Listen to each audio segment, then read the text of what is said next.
Chapter 12:18. Li Tianlan could sense Li Huaqing's sincerity.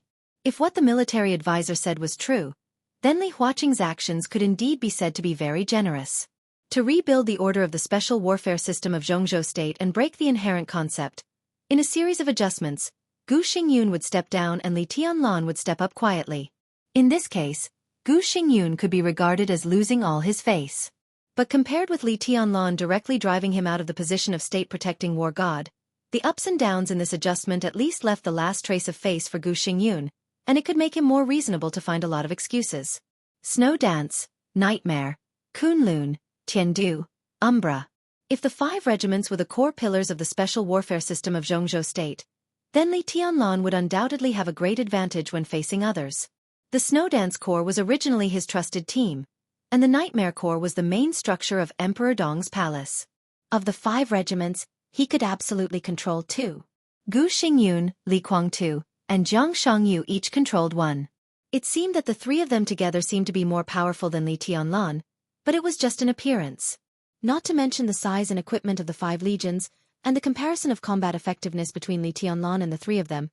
After Jianghu state made this plan, if Li Tianlan agreed, then the support of the parliament for him would be completely different. This was Li Huaqing's attitude and sincerity. He could give it to Beijiang, Nanyue, Xia, Dongshan, and Jiangnan, but he wouldn't touch Zhujiang either. If you want the initiative of the special warfare system, I can give it to you. If they wanted to support him, the parliament would not hesitate. The whole Jianghu state had already determined that Li Tianlan would be their real irreplaceable guardian in the next few decades. So Li Huaqing's attitude was very obvious. I can give you what you want. If you want to be promoted, I will personally push you up. What I want is just a part of the living space for others. Will you give it to me? From the perspective of Emperor Dong's palace and the purgatory of heaven capital, Li Huaqing was interfering in the internal affairs of the Li family. From the perspective of the special warfare system of Jianghu state, Li Tianlan was also trying to monopolize all the resources of Jianghu state. Arrogant, despotic, and domineering. Who was the one going too far? Li Tianlan hung up the phone and lit a cigarette. He got up from the sofa with some irritation and went to the huge and bright French window. Outside the window was the tranquil and beautiful night scene of Emperor Dong's palace. There were no bustling lights. Standing on the 6th floor of the castle, one could see water splashing silently into the air, flat and clean lawns, quietly swaying flowers and grass, clear flowing lake water, quiet wind, and bright stars and moon. Li Tianlan smoked and remained silent. He didn't like this feeling. He really didn't like it. This was a clear and obvious feeling of being bound by something. He had reached the peak, but he had not walked out of the restrictions of the rules. From the second Li Huaqing came to Tiannan, Li Tianlan was very aware of a problem. He was indeed invincible. However, it wasn't as if he couldn't be destroyed. He stood at the pinnacle of this world that contained countless factors, rules, regulations, laws, clear barriers, clear standpoints, the glint of swords, mutual deception, carnage, conspiracies and betrayals, battles and killings. It was a world that was filled with games, negotiations, concessions, compromises, balance, ups and downs. It seemed magnificent, but it was actually a world that was constantly repeating itself. However, he was still tightly restricted by countless rules and could not be free. The crazy development of Emperor Dong's palace, power, wealth, and status, all of them were like shackles wrapped around him. He could clearly see those shining responsibilities, and he could clearly feel his exhaustion, annoyance, and even powerlessness. He wanted his life to move forward, but countless things were telling him that he had to take this step back. He didn't want to get involved in the chaos before the election. He didn't want to play games with Li Huaqing. He didn't want to hand over Li Guangtu. Beijiang, the parliament, the future, the country, they were all F***king things. If he didn't want to do something, then he wouldn't do it. If he fell out with Li Guangtu, he would do it. At worst, Emperor Dong's palace would be destroyed. He would leave Jianghu state and kill all the people he wanted to kill. He would move forward and never look back. He wanted to do this, but he could only think about it. Reality and fantasy were different, and they would never be the same. His invincible power had brought him absolute power and wealth to the peak of the world. Now, he would have to carry these things on his back and do things that he didn't want to do. For example, he was trying to guess Li Huaqing's thoughts and bottom line, and he would fight for the greatest benefits in this chaotic battle. This was his life and future, and he seemed to be able to see the end with a single glance. Li Tianlan threw away the cigarette butt, took out another one, lit it, and took a deep breath. A white, soft, and slender arm stretched out. There was an ashtray in the slender fingers. A wisp of very pleasant fragrance came from beside him. It was not like the natural body fragrance of Qin Wei Bai, but it carried a kind of very seductive temptation. The owner of the arm stood quietly beside Li Tianlan, silent and gentle. Li Tianlan didn't say anything, just flicked the ash into the ashtray. The soft arm holding the ashtray was motionless. The cigarette burned out, and Li Tianlan lit another. After smoking 3 cigarettes in a row, he took a deep breath, and the depression in his heart seemed to be exhaled bit by bit with the smoke. Li Tianlan's voice was calm and he said blandly, "Why don't you rest?" "I can't sleep." Mai Shiranui shook her head gently, took back the ashtray, and squatted down to pick up the cigarette but that Li Tianlan had thrown on the ground and put it in. Women in East Island were generally petite and exquisite. Mai Shiranui, who was 1.65 meters tall, was already considered tall in East Island, but in the face of Li Tianlan, who was 1.83 meters tall, she still needed to raise her head slightly. She raised her big bright eyes, and her long eyelashes trembled slightly. She looked at Li Tianlan, a little obsessed and a little absent-minded. She remembered the first time she met Li Tianlan. At that time in East Island, she wore a red cheongsam, looking at Li Tianlan proudly and indifferently, with a condescending mockery. At that time, Li Tianlan was not as tall as he was now. Mai Shiranui smiled and said in a soft voice, "And master, you haven't slept yet." "How dare I sleep?" Her magnetic and sweet voice trembled slightly under the soft light, and her face quietly crept up with a touch of captivating red. In the past 20 years of life, this was the first time she had called a man of the opposite sex master. It was not a joke, but a voluntary expression of her meekness and submission. She didn't want to call this man His Majesty. That was what everyone in Emperor Dong's palace called him. There were many people in Emperor Dong's palace, and there would be more and more people in the future. Li Tianlan would get more and more used to the title Your Majesty. He would become accustomed to it and even numb to it. Maybe one day when everyone called Li Tianlan Your Majesty, Li Tianlan would forget his own name, let alone who had called him Your Majesty. At that time, Mai Shiranui, who also called him Your Majesty, might be like other inconspicuous people. Her gender, position, and identity would be blurred. In the end, she would be like a non-existent shadow. Mai Shiranui didn't want that. So she let go of her pride and reserve and called Li Tianlan Master. She was already his maid, so she should call him Master. She felt a sense of intimacy as if she was owned by him. Mai Shiranui was a little excited. Li Tianlan glanced at her, expressionless. Mai Shiranui, who was still dressed in a pure white suit, turned around and put down the ashtray. With a burst of fragrance, she poured a glass of water for Li Tianlan and said softly, "Master, if you don't want to rest, would you like to taste the tea ceremony that has been passed down in the Mai Shiranui family for a long time?" Li Tianlan took the glass and took a sip. He said lightly, "I want to drink wine, strong wine." "I'll get it." Mai Shiranui turned around with a chuckle. Her long hair flew, and her slender waist swayed gently. She came and went like the wind. In the dead of night. Beauty and strong wine. Li Tianlan's heart was restless, but it had nothing to do with desire. In the corner of the living room, there was a wine cabinet of moderate size, in which all kinds of famous wines were neatly placed, dazzling. In fact, Li Tianlan was not very interested in wine. The wine cabinet was also brought by Qin Wei Bai. She preferred to drink a little grape wine or red wine before going to bed, and Li Tianlan would drink some with her. However, Qin Wei Bai lived here for a short time, so the wine cabinet still looked full. Mai Shiranui did not touch the foreign vodka and the like. She bent down and turned out a bottle of high alcohol content Maotai, took 2 crystal glasses and put them in front of Li Tianlan, and then called the number 2 restaurant. The number 2 restaurant was on the 5th floor of the castle. It was a small cafeteria. Compared with the number 1 restaurant, the chef's skills and ingredients were nothing special. They were all top chefs transferred by Han Donglu from the hotels under the Flourishing Age Fund. However, the number of chefs in the number 2 restaurant was very small. There were about 20 people in the dessert, Western, and Chinese dishes. To put it bluntly, they served Li Tianlan alone. They worked in 2 shifts and were on call 24 hours a day. Li Tianlan's time in Emperor Dong's palace was very short, so the number 2 restaurant became a special place for the high-level officials of Emperor Dong's palace. Mai Shiranui did not know much about Zhongzhou cuisine. She just said that His Majesty wanted to drink. Listening to her stiff but charming Chinese, Li Tianlan opened the bottle and filled the 2 crystal glasses in front of him. Mai Shiranui, who was talking on the phone, watched this scene. Her watery eyes were shining, and the corners of her soft lips were gently raised. Putting down the phone, Mai Shiranui stood up as she picked up the glass, walked to Li Tianlan, and bent down as if she wanted to sit close to Li Tianlan. Li Tianlan glanced at her and pointed to the sofa opposite him. Mai Shiranui was a little embarrassed. After a stalemate for less than a second, she finally pursed her lips and sat back. "Tell me about East Island," Li Tianlan said in a flat tone. Mai Shiranui was stunned.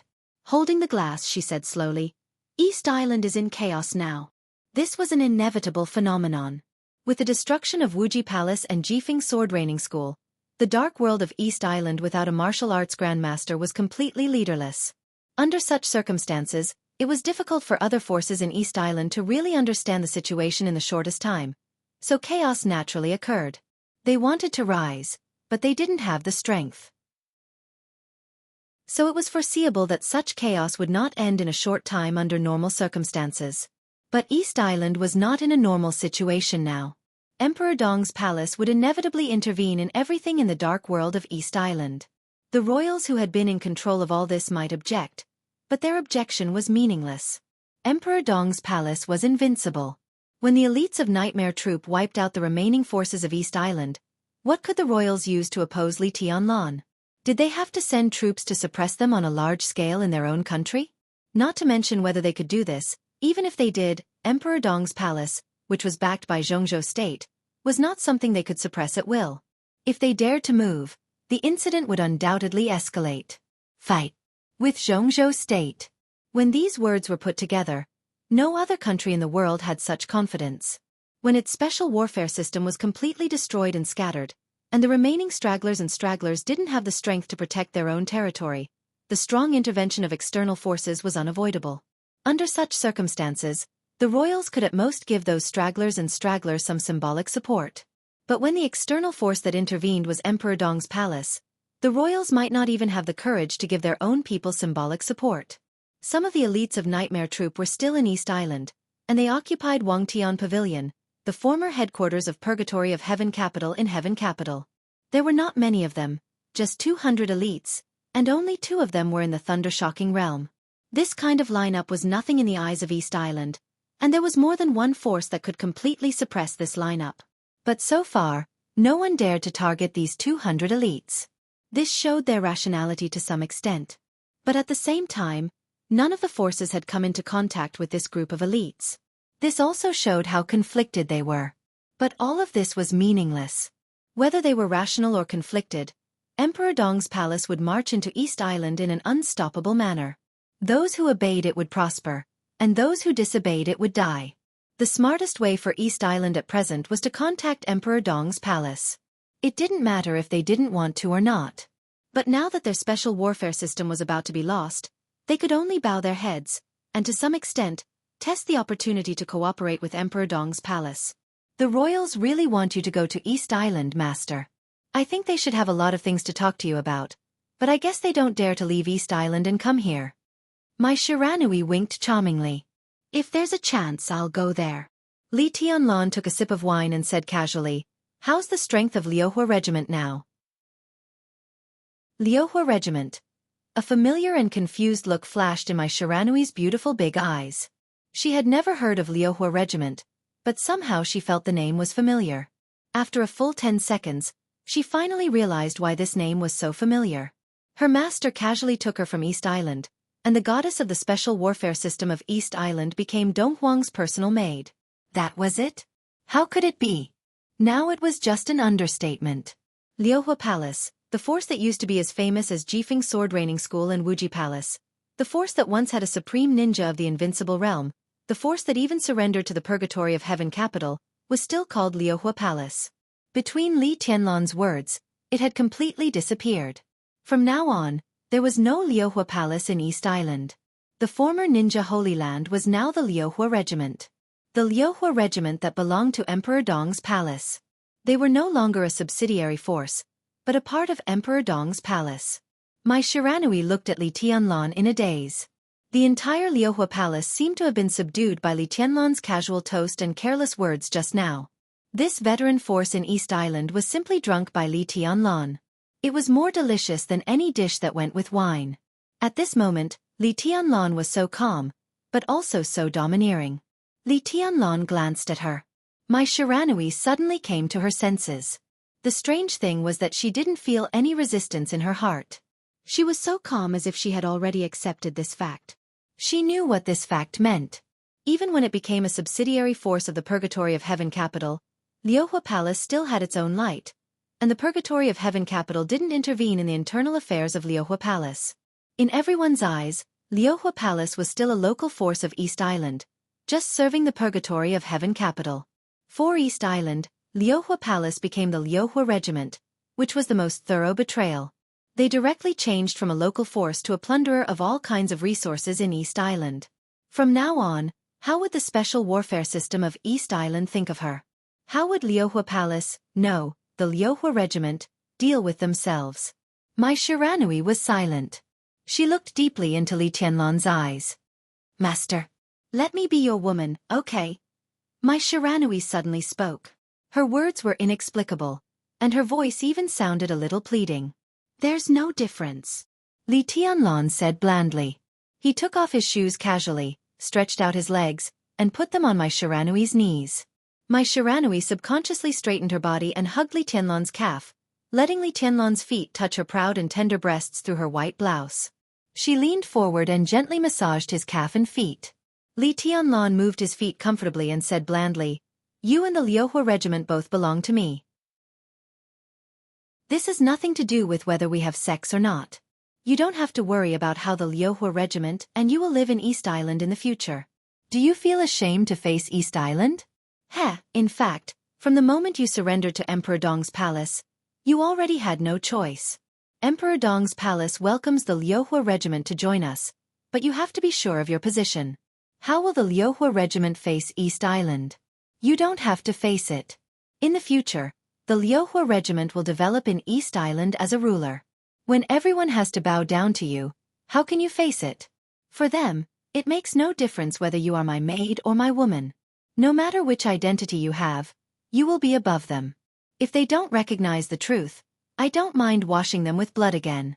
Feeling Li Tianlan's subconscious slight strength in his feet, Mai Shiranui's body trembled slightly and her breathing quickened. She didn't know whether it was because of excitement or humiliation. She carefully massaged Li Tianlan, biting her lip tightly as she felt his natural indifference and arrogance. Li Tianlan looked at her and slightly narrowed his eyes. In the Liuhua Regiment, there are 3 experts above the peak of the thunder-shocking realm, including me. I'm a half-step to the invincible realm, and the other 2 are close to this level.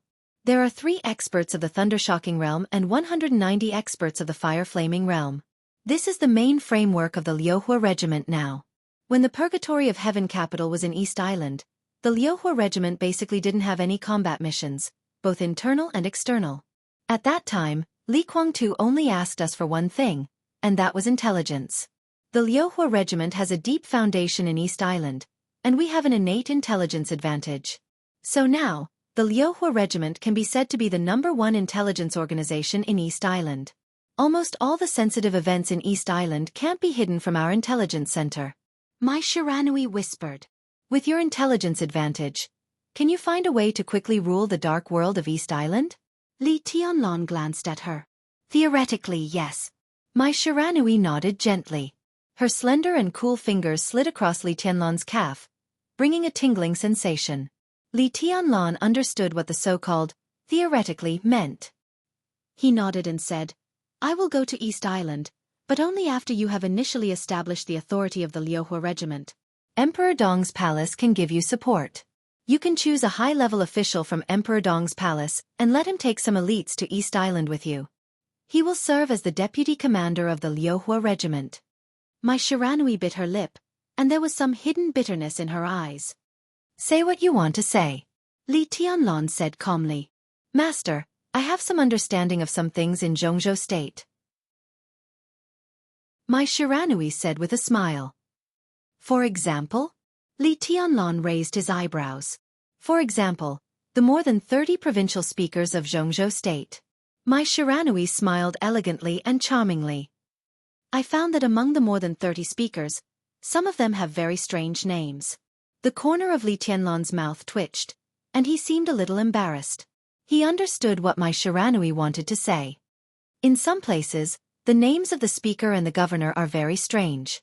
My Shiranui's eyes were misty. I don't deny their authority. It's just that in those provinces, there is usually a deputy governor or deputy speaker whose division of labor is not very clear. They can be surnamed Li, Wang, Sun, or Sun. Their names are very in line with the style of Jianghu state. It's very normal. Li Tianlan looked at her and said nothing. And in those places, every time something important happens, your news media will intentionally or unintentionally mention the deputy governor whose division of labor is not clear and is even somewhat like a marginal figure. My Shiranui blinked her big eyes and looked innocent. Master, why is that? Li Tianlan wanted to pull his foot back, but my Shiranui hugged him tightly.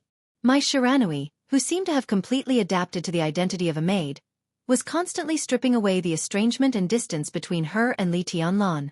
She pouted her lustrous red lips, as if she was dissatisfied and acting coquettishly.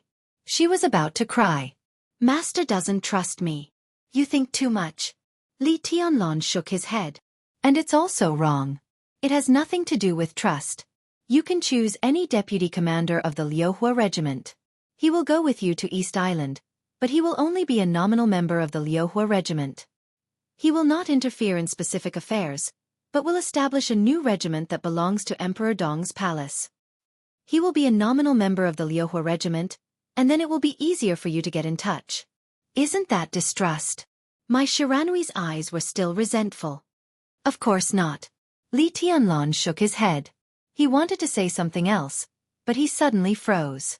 He sat on the sofa in a daze, and his eyes became a little dim. My Shiranui looked at him carefully, feeling uneasy. She could act coquettishly, she could complain, and she could desperately close the distance between her and Li Tianlan to create a more intimate relationship. This was the embodiment of her cleverness as a woman. But she knew very well when she should show these things and when she should put them away. Li Tianlan picked up the wine glass again, and silently drank up more than half of the wine in one gulp. He let out a long breath and looked up at the soft crystal chandelier on the ceiling. At this moment, Li Tianlan finally realized that he had changed unconsciously. Because he thought of Li Huaqing. He thought of Li Huaqing's fierce but strong eyes that showed a touch of fatigue and persistence when he looked at him. It's not that I don't trust you. Li Tianlan's voice became a little low. On the contrary, it's because I'm responsible for you. He opened his mouth, and his voice became even lower. Balance. As a special province in Jianghu state that had truly achieved some kind of freedom, the provincial government compound of Beihai province could be said to be the most luxurious provincial government compound in the whole Jianghu state. It used to be a large park in Xianxia city. When it was renovated for the second time after its completion, it was approved by a patriarch of the Wang family of Beihai into a provincial government compound. It was surrounded by mountains and rivers, far away from the hustle and bustle. Dozens of huge and luxurious 5-story single-family villas were dotted among the green hills and blue waters. The structure had 3 floors above the ground and 2 floors below the ground. It was equipped with elevators, private lawns, private garages, private pools, private gyms, private cinemas, bars, and there was an international golf course inside the park.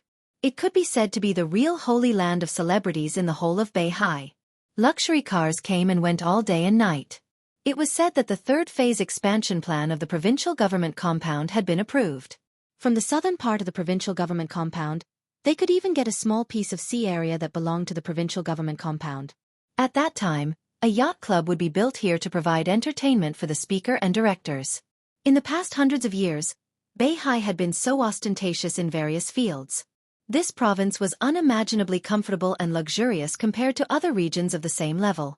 In the eyes of other regions of Jianghu state, it was indeed a real alien and freak. It was no wonder that Chen Fengqing and even many people before him regarded Beihai as a thorn in their side. They saw the ostentatiousness of Beihai that even they envied, but they did not see, or were unwilling to admit, the calmness behind the ostentatiousness. Beihai maintained a strong autonomy from top to bottom, which made Jianghu state extremely uncomfortable.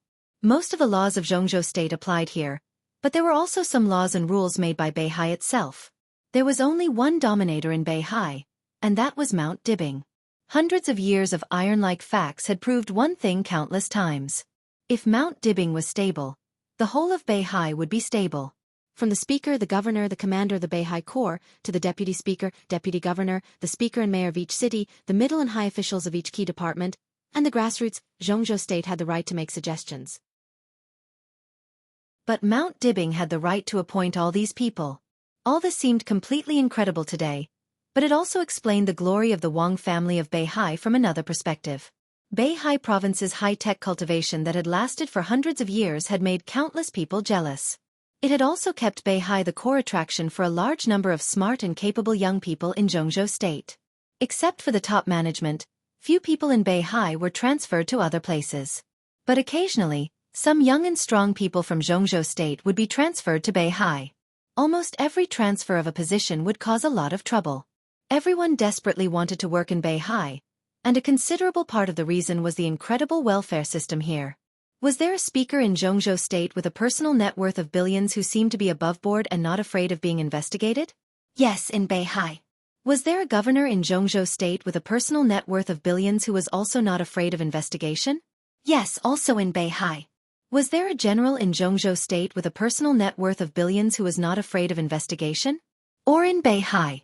In the latest issue of Beihai's salary adjustment, the salary of the speaker of Beihai, the governor of Beihai, and the first deputy commander of the Beihai Corps was 75 million Jianghu dollars. 75 million a year. The second-level director of Beihai had an annual salary of 60 million a year. Non-director deputy governor members had an annual salary of 50 million. As for the cities in Beihai, the mayor of Xianxia got the salary of a director. The first and second leaders of other cities in key departments at the provincial level generally had an annual salary of about 30 million. The deputy positions were between 10 million and 15 million. Further down, the city departments, bureaus, offices, departments, and staff had a clear salary at each level. 3 years ago, according to the real statistics of Beihai province, an ordinary staff member in Beihai earned 680,000 Jianghu dollars a year. 400,000 was the annual salary, and 280,000 was the unit bonus. Mount Dibing paid tens of billions of salary for the administrative system of Beihai every year. This was just a salary, not some investment or starting some project. It was just a simple salary. In the completely unbelievable and even absurd salary, Beihai province was also creating more incredible benefits for Mount Dibing almost crazily. The administrative system of Beihai was the most streamlined in the whole Jianghu state. In some cities in Jianghu state, there were more than a dozen deputy chiefs at any time. However, the structure of only 5 deputy chiefs in each city of Beihai was unique. Everyone had a clear division of labor and clear responsibilities. Therefore, their organization was the most streamlined but the most efficient. Sitting in their positions, whether it was a leader or a staff member, everyone was doing their best to be responsible for their own work seriously. They even wanted to broaden their work scope and get the greatest work results. The director of industry spent most of his time doing research. The director of investment promotion took his subordinates and ran around like a group of salesmen all day long. It was an indescribable atmosphere of desperation and seriousness. Fanatical, excited and happy. Everyone was working hard to do their own things, and wholeheartedly to make everyone in Beihai live a better life. The year-end audit of Beihai was completely in the charge of the core personnel of Mount Dibing. There was no falsehood at all. It was specific to each city and department. If one did a good job, in addition to the annual salary, there would be a considerable part of the absolutely generous bonus. If one did a bad job, the salary would be downgraded. 2 consecutive salary downgrades, and the appointment would be cancelled. Sharp, accurate, and clear. Along with the super high salary, there was cruel and almost brutal punishment in the administration of officials. This was a sharp sword hanging over the heads of everyone in Beihai. If the amount received was more than 100,000 yuan, life imprisonment, no commutation for life. If the amount received was more than 500,000 yuan, the death penalty would be carried out immediately. If the amount received was more than 1 million yuan, death punishment. This could definitely be regarded as the most thorough regulation that Beihai had ever implemented. The degree of its implementation was as firm as the wages that Beihai had never been in arrears for hundreds of years. There was no room for maneuver. No matter what the relationship was in Jianghu State, no matter whether the recipient's family was in Beihai, Jianghu State, Star State, or any corner of the world, as long as the amount received was more than this limit, death was everywhere. When the first heavenly son of Beihai personally made this law on the stage of Formidable Person, he said, "This is the overall situation of Beihai." When the incredibly high salary was compared with the huge and unbearable cost of making mistakes, no matter how greedy a person was, he could completely calm down and feel the shock. In the hundreds of years in Beihai, there were very few recipients. In the hundreds of years there were less than 20 people, without exception, received more than the limit. Therefore, no one in the 20 families could escape the judgment of the Wang family of Beihai. The huge temptation and absolute pressure had created the current Beihai. There were basically no so-called complaints in all the administrative departments, and all kinds of problems encountered by the people would be solved immediately. Beihai had lost some of the darkness, so the gray living space had also been completely erased. Not to mention society. Even the hoodlums in schools could not be seen anymore. Everyone knew that some things had no future. There was no absolute fairness in the world, but Mount Dibing created a Beihai province for everyone. As long as they worked hard, they could certainly change their lives and destinies. Whether it was fair or not, at least it was worth the sincere expectation of every person in Beihai. They lived and worked in peace and contentment, singing and dancing to promote peace and prosperity. They might also encounter competition in the workplace, be surpassed by people who were better than them, encounter all kinds of difficulties, all kinds of problems, and all kinds of things that they could not tell others. They would still stagger or sing all the way in a hurried and busy life. But in this land, there was no procrastination of the administrative department, no hidden daggers in the smiles of gray people, and no unjust treatment of the big fish eating the small shrimps. Even some of the distorted ideas in Jianghu State were not many here. People in Beihai always believed in one thing. If your life did not change, it was not the problem of society, but your choice was wrong. How simple was this sentence? But this was Beihai. There was no outside storm, no desperate gray, no special features that could destroy the will. Outside Beihai, there was another world. But in fact these so-called and even more things, those things from all corners and fields intended to reach deep into Beihai for some purpose. Did all of this really not exist? That was impossible. Darkness and gray had always existed, but they could not enter Beihai. All of this turned into overwhelming pressure and fear that seemed to be able to destroy everything. It fell on Mount Dibing and on every patriarch of the Wang family of Beihai for hundreds of years. Generation after generation. They silently carried all of this, the storm, and the stormy waves, and never took a step back. In front of the #1 building in the courtyard of Beihai provincial government. When Xianxia met Wang Xianxia, the gorgeous morning sun was rising from the sea level in the east. The warm light penetrated the darkness and pierced the dark clouds in the sky. The light fell from the sky and pierced Xianxia's eyes. In his sight, Wang Xianxia was walking over step by step. The sword energy was dense, and the space was twisted. The sunlight falling on him seemed to form a halo around him. The sun lit up the sky and fell on the clear lake in the courtyard of the provincial government. The waves were sparkling. Wang Xianxia seemed to be walking in the light waves of the sky and water. His figure was majestic. Xianxia stood up from the stone table in front of the door. Wang Xianxia's figure walked into a verdant courtyard. "Xianxia, you're getting more and more stable." Xianxia smiled gently and his voice was gentle and deep. This speaker of Beihai, who had now gained the full support of the Wang family of Beihai and most of the support of the Southeast group, was not tall. He wore glasses and looked elegant. Even if he dressed casually in his own home, he stood there with an indescribable grace, confidence and gentleness. At first glance, people would have a good impression of him and a sense of trust. "Uncle Wan, I'm sorry to disturb you." Wang Xianxia shook hands with Xianxia and joked.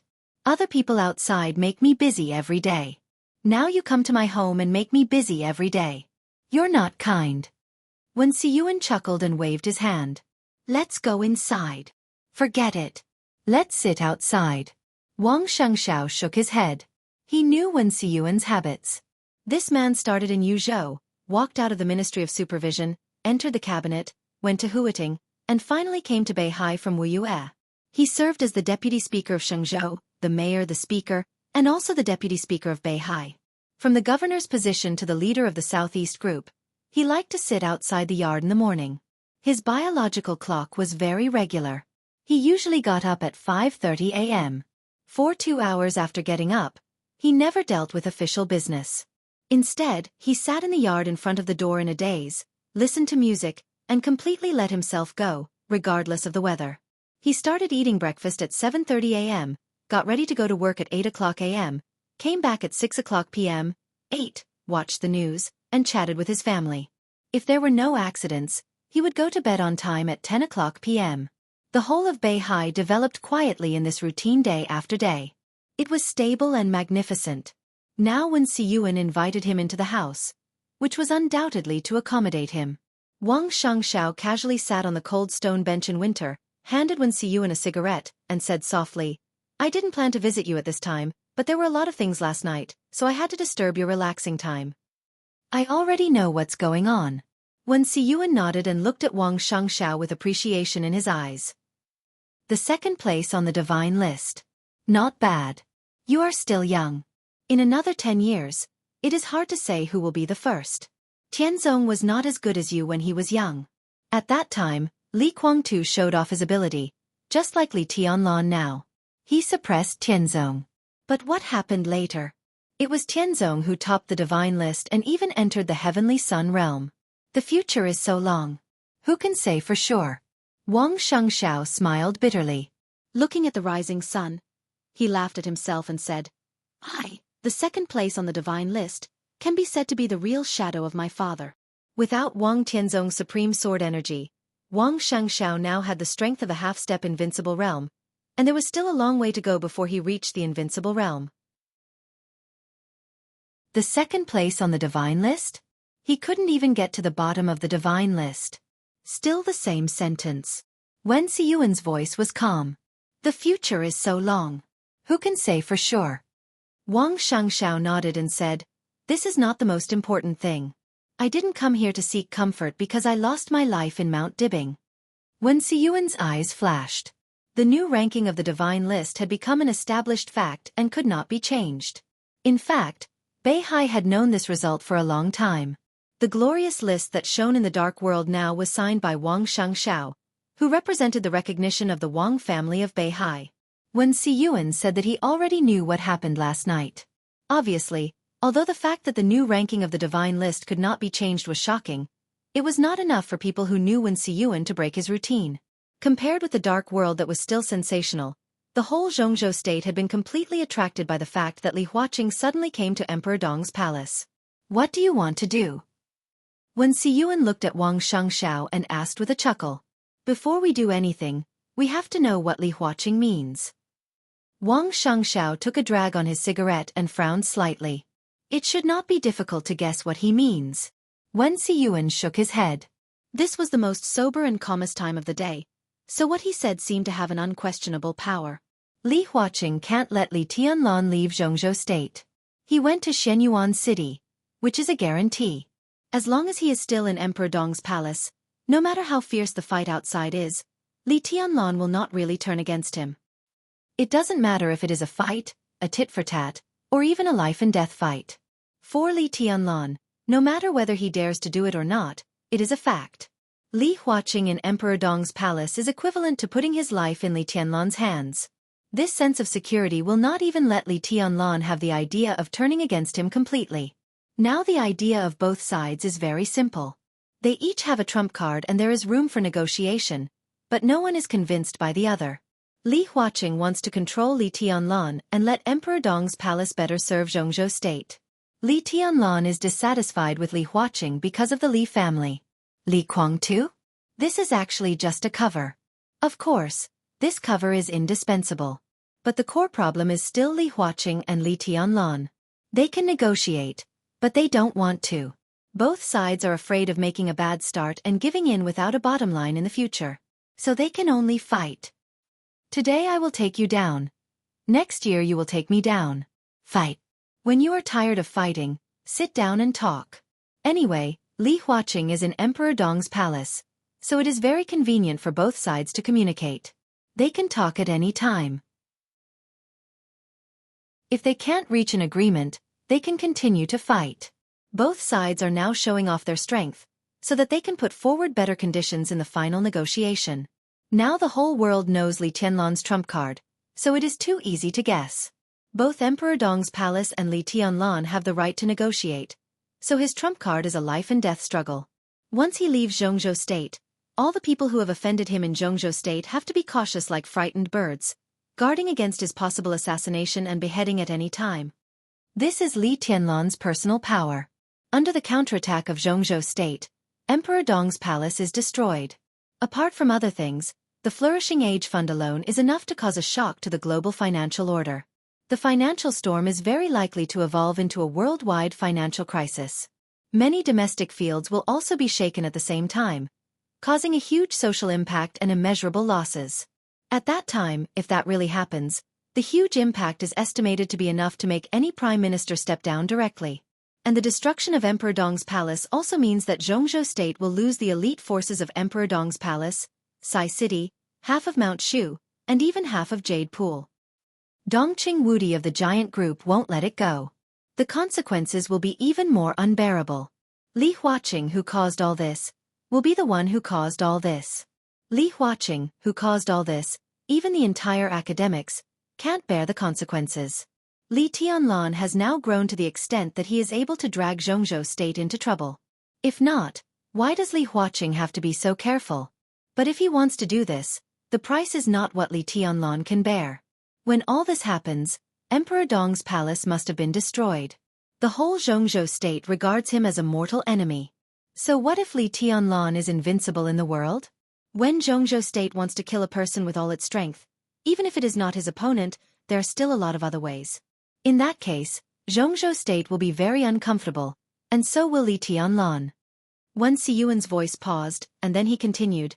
So it is unlikely that Li Tianlan will use this trump card. But anyway, this card is in his hands.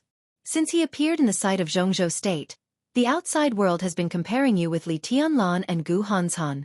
Now Gu Hanzhan has long been eliminated, and Jiang Shangyu has joined. Among the three of you, Li Tianlan's talent and strength are beyond doubt, but he is too radical. In terms of strength, you and Jiang Shangyu are not as good as Li Tianlan, but in terms of calmness, Li Tianlan and Jiang Shangyu are not as good as you.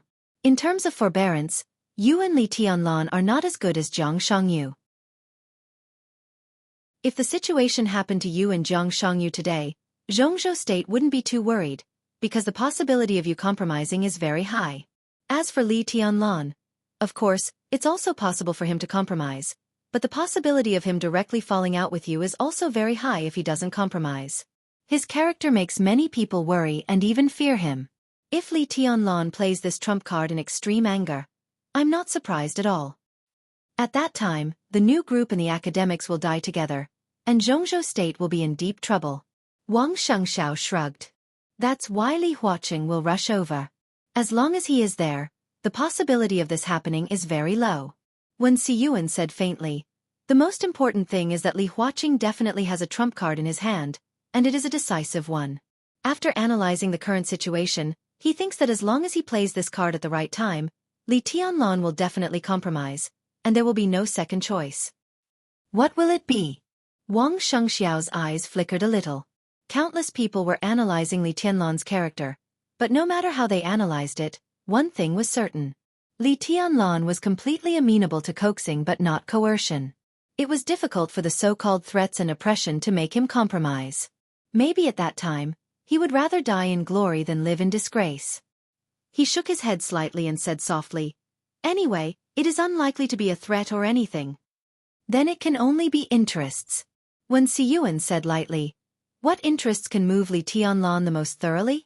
Let him compromise quickly and let Li Guangtu go, even if he will become Li Guangtu's opponent, even if it will make the integration of the Li family become far away?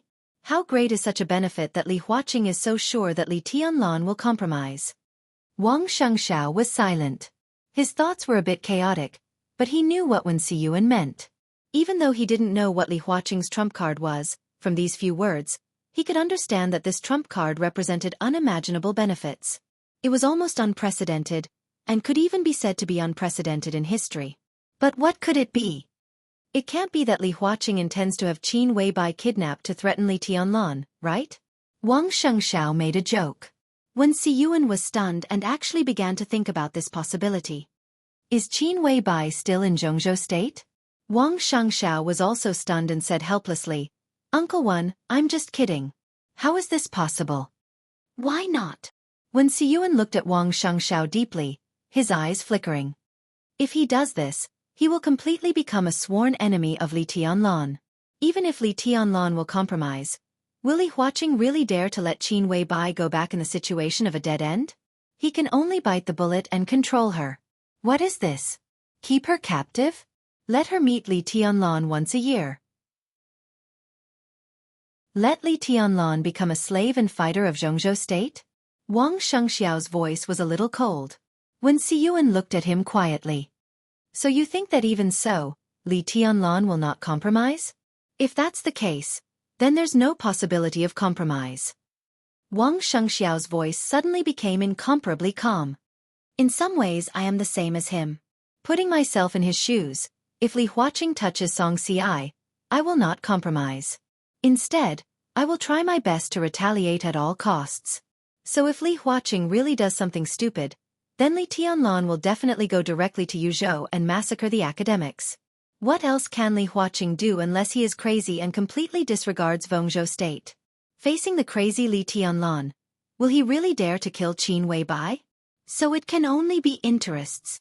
Wen Siyuan looked at Wang Shengxiao thoughtfully and nodded.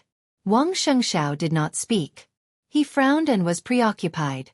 The conflict between Li Huaqing and Li Tianlan had attracted the attention of the whole Jianghu state. The confrontation began, the chaos was coming, and before the election, the sensitivity of this time could not be overstated. All the major groups, even the local teams that wanted to be promoted to groups, were cautious at this time. But they were also ready to make a move. Every decision-maker's every move at this time would first think about not losing points, and then they would think about fighting for more things. They were extremely cautious. In the hundreds of years of history of Jianghu state, the Southeast group, the Prince group, the North group, and the Giant group had all made mistakes at this point because they were too aggressive. As a result, they couldn't recover for 10 years, 20 years, or even longer. They still existed today. It showed that they barely survived. Similarly, there were also teams that were not inferior to the Southeast group and the Prince group. Because of a wrong decision at this time, they were defeated and eventually disappeared from everyone's sight. The most recent example was the North Group. A few decades ago, the scale of the North Group was no less than the current Southeast Group and Prince Group. It had 2 stable director positions and 5 to 7 counselors. In the North City, the Northeast region, and more than half of the Northwest region, it was powerful and influential. However, because of a single mistake in decision-making, the various groups that had been restless seized the opportunity to bite the North Group and tear it apart. During that period, the Prince Group tore a large piece of Northwest territory from the North Group. The Giant Group also directly grew stronger at that time. The academics also appeared for the first time at that time and began to use Liaodong as the foundation. After decades of operation, it developed to the present situation. The Southeast Group also made some mistakes during that period, but in the end, it also tore Longjiang Province from the North Group. Correspondingly, the North Group retreated step by step, and in the end, they only managed to defend the North City.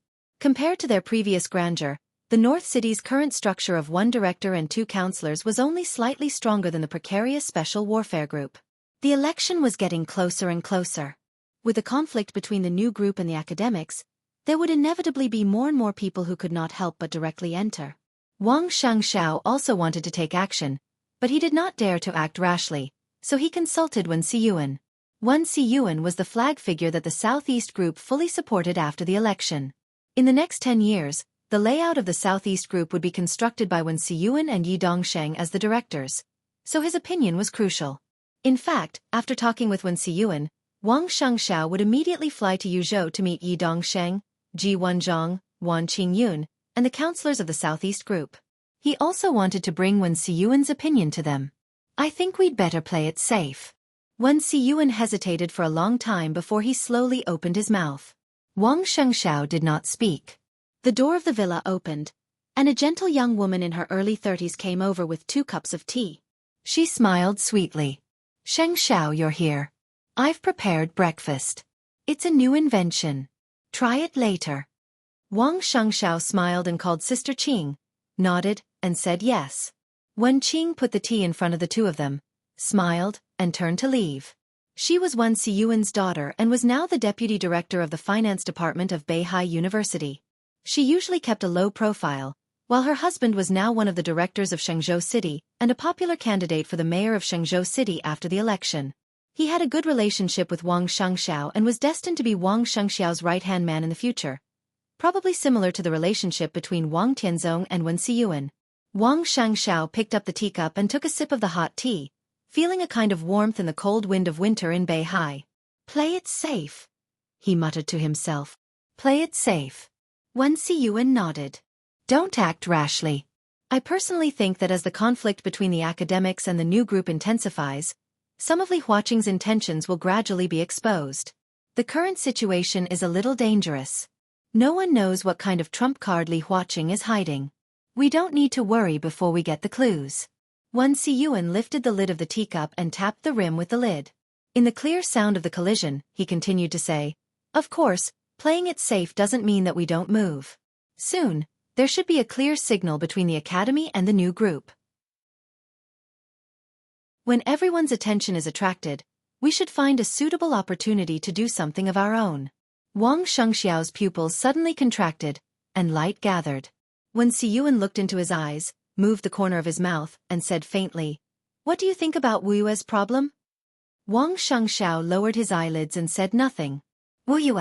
Wang Qinglei. This had already become a problem that the Southeast Group and the Wang family of Beihai had to pay attention to. Wang Qinglei had become more and more active in Jianghu State in the past 2 years. Whether he attended various activities or made discoveries on various occasions, everyone could clearly feel that he had drifted away from the Southeast Group and was heading in the opposite direction. Instead, he was getting closer to the Prince Group. Wang Qinglei was a senior counselor. With his qualifications, if he didn't betray, the Southeast Group was ready to push him and Wen Siyuan to be directors of Jianghu State. 5 years later, Wang Qinglei was also a suitable candidate to compete for the position of president in the eyes of the Southeast Group. Perhaps it was the long-term oppression under the shadow of Wang Tianzong, or he felt that it was unlikely for him to sit in that position in the Southeast Group, or he could no longer control his ambition. In the days when he was fully fledged, his remarks made his position more and more subtle. In the end, when Wang Tianzong completely fell, he betrayed the Wang family of Beihai. What made the Southeast Group more sleepless at night was that Wang Qinglei was now the chairman of Wu Yue. Wang Qinglei was very influential in the Southeast Group, but after all, this was a blatant betrayal. Not everyone agreed with him, and not everyone wanted to change. In this election, it was impossible for the Southeast Group to support Wang Qinglei. On the contrary, the Prince Group, which was getting closer to him, would support Wang Qinglei to become a director. However, this kind of support was also reserved. If Wang Qinglei wanted to go further in the Prince Group, the first thing he had to do was to face the current chairman of the Southwest Group. He and Yi Dongsheng could be said to be the strongest opponents in the Southeast Group and the Prince Group, respectively. Tan Zhao, the chairman of the Southwest Group, was no worse than Wang Qinglei in terms of qualifications. Compared with Wang Qinglei, who joined the Prince Group halfway, Tan Zhao's position in the group was obviously more deep-rooted. His existence affected many circles inside the Southwest Group, big and small. If Wang Qinglei wanted to defeat Tan Zhao in the Prince Group and get most of the support of the Prince Group, he had to do something first. Simply put, the Prince Group needed Wang Qinglei's proof of loyalty, or in other words, a sufficient expression. What could Wang Qinglei use as a proof of loyalty? A gift that was big enough to defeat Tan Zhao, Wu Yue. The whole Wu Yue. It could only be Wu Yue. If Wang Qinglei could win Wu Yue for the Prince Group and tear this most developed province in Jianghu State, which was even above Nanyue, from the Southeast Group to the Prince Group, it was indeed enough to persuade most of the forces of the Prince Group to support him to fight for the position of director. Wu Yue. A stable position as a member of parliament. a cultivation base for countless outstanding talents, a huge influence in various fields. These were all things that the Prince Group could try its best to fight for. Wang Xianxia could even be sure that in the following chaotic battle, the strategy of the Prince Group without control was to target the Southeast Group while keeping an eye on the new group. After Wang Qinglei, the most likely person to succeed Wang Qinglei was Yu Chuanguang, the former mayor of Huiting and the current governor of Wuxia. He was Wang Xiaoyao's best friend and loyal follower. He was also Wang Qinglei's firmest ally. As long as they pushed away some of the Southeast Group spies in Wuxia and pushed Yu Chuanguang up, the Prince Group would not only get Wuxia, but also win over Wang Xiaoyao, an expert at the peak of the Invincible Realm, and the right to speak in Snow Country. After grasping these, the Prince Group would have more chips to use Snow Country as the foundation to attack everything Li Tianlan had in Reki City. How to deal with Wang Qinglei and Yu Chuanguang. How to deal with Wang Xiaoyao. At present, the entire Southeast Group had no way to deal with them, because they couldn't find their flaws for the time being. If Wuxia fell. In the past 2 decades, the Southeast Group had failed in every election and had never won. On the eve of the election more than 20 years ago, the Southeast Group had undergone great changes inside. The Li family had collapsed, and the entire Southeast Group had also suffered a heavy blow. It could be said that the Wang family of Beihai had scraped the bones to cure the poison. But failure was failure, and loss was loss. More than 10 years ago, Huiting had fallen, and the entire Southeast Group had retreated in defeat. It had finally stabilized its position. But guarding Huiting, Wuxia, and Beihai, the grand occasion of being the first group in Jianghu state had disappeared. And now, was it going to lose Wuxia again? If so, although the only remaining Beihai was not alone, the influence of the Southeast Group in Jianghu state would undoubtedly further shrink and reduce. Wang Xiangxiao's eyes were a little hollow. After a long while, he nodded and whispered, "I know what to do." After a pause he continued, "It's time to do something. Wuxia, it's time to move." Wen Siyuan nodded and said without batting an eyelid, "That's my opinion. But Wuxia, where are you going to start?" Eastern Station District. Wang Xiangxiao said calmly, "Brother Jiang has rested for more than 2 years, and now he is on the divine list." Without Wang Qinglei and second uncle's gossip, it's time to let him out. Di Jiang. Wen Siyuan's eyes lit up slightly, and he smiled. "This is a good entry point." Wang Xiangxiao also smiled. He turned his eyes to the setting sun and looked into the distance. The slight fog in winter in Beihai gradually dissipated in the sun. And in this morning, the loud sound from Yuzhou Liaodong and Huiting had torn the mist of Beihai in an extremely abrupt situation and radiated to Wang Xiangxiao and Wen Siyuan. Their phones rang almost at the same time. The storm that shook the entire Jianghu state turned into thunder that tore the sky. Lightning flashed and thunder roared, and the storm raged. Liaodong. Tan Xiaotian, the secretary of Wang Wei, the leader of the 3rd Supervisory Group, who had gone to Xianxia, was suspected of serious violations of records and was under the control of the Liaodong Ministry of Supervision. The Ministry of Police, Ministry of Publicity, Ministry of Personnel, and other departments began to take action at the same time. In the morning, as many as 20 people had been involved in Tan Xiaotian's incident, and more people were involved. Wang Wei, the leader of the 3rd Supervisory Group, who had arrived in Xianxia, locked himself in the hotel room all morning and did not go out. The storm in Liaodong was fierce, rolling up the snow in the northeast. In the raging wind and snow, everyone seemed to be able to see by Qingqian's calm but ubiquitous sharpness in the calm eye of the storm. At the same time in Yuzhou, headed by the Ministry of Sleep and the Financial Administration Bureau of Jianghu State, more than 5 departments launched investigations into a series of issues such as Yuzhou Brilliant Real Estate, Dongwu Science and Technology, and Pre-Qin International Group Sneaky Sleeping, disrupting the order of the persimmon market, commercial fraud, piracy, and infringement. Huiting. The headquarters of the Flourishing Age Fund was also subject to a joint raid by various departments. There was no process, no brewing, and no wind. The sky was bright, and the sun was rising. The fiercest conflict between the new group and the academy almost reached its climax in an instant. The battlefield continued to spread. Sabers and swords flashed. Flowers bloomed everywhere, and everyone was overwhelmed. Wang Xiangxiao held the phone and listened to Xian Ming, the head of intelligence in Beihai, constantly talking about the latest news. He was in a daze. Obviously, Even he did not really react for a while. He had thought that there would be a clear signal, and there would be a gradual escalation of the situation and process. Everything was gone. While they were still discussing and watching cautiously, the two sides had already reached the point where they were fighting with their lives on the line. In this case, what should Jianghu State do? What should the Southeast Group do? Wen Siyuan was silent for a long time. He suppressed the waves in his heart and whispered, "It's time to take action. Tell Sister Qing for me that I'll come to taste her new craft next time." Wang Xianxia stood up. "I'll leave for Yuzhou right away. Uncle Wen, I'll take your opinion to them." Wen Siyuan nodded. Wang Xianxia shook hands with Wen Siyuan tightly and turned to leave. Wen Siyuan stood where he was, watching his back getting farther and farther away. Jianghu State was stormy. The patriarch of the Wang family of Beihai, who set off from Beihai, was full of sunshine at this time. Chapter 12:19. There was another snowfall in Yuzhou. The chilly white snowflakes were floating in the skyscrapers of Yuzhou province and the sky above the old garden, covering the pavilions, terraces and mansions in the old garden, the clear west mountain, the verdant woods outside the old garden and the winding paths. The snow was getting heavier. The scenery between heaven and earth turned from light white to a vast expanse.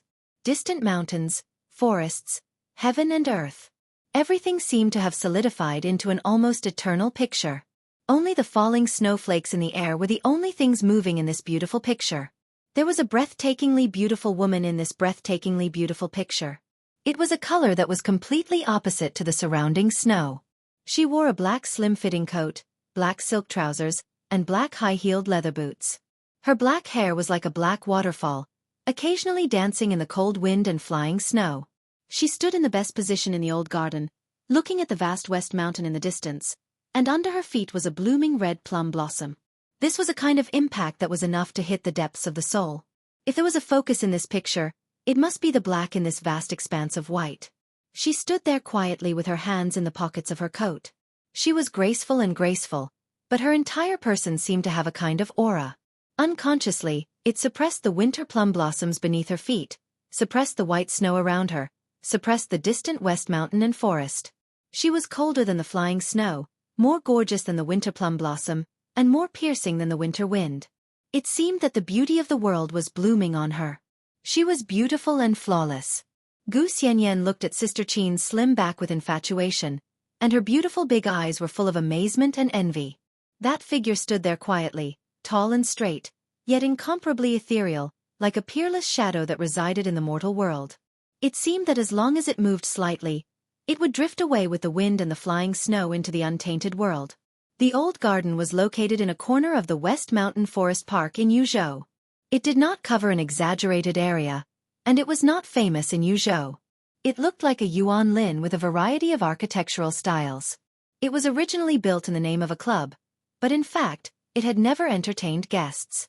It was a private palace built by the Flourishing Age Fund for the master of Samsara Palace, occupying the best position and the best view in West Mountain. Since the old garden was built, the master of Samsara Palace had never been here once. Now, it naturally became Qin Weibai's palace. This was the first time that Qin Weibai had come to her hometown, a place that most old Yuzhou people had never heard of. Snow and cold wind danced in the air. In the cold air, she stood there quietly for a long time. No one knew what she was thinking. She was like an ice goddess meditating in the wind and snow, with a kind of awe-inspiring and dreamy dignity that could not be blasphemed. Nearly 100 staff members in the entire old garden were serving Qin Weibai alone. No one came to the old garden on weekdays, but the daily operation did not stop. Nearly 100 staff members were the professionally trained elites that Han Donglu transferred from his own club. Today, they saw the owner of the old garden for the first time. They were shocked and inevitably whispered.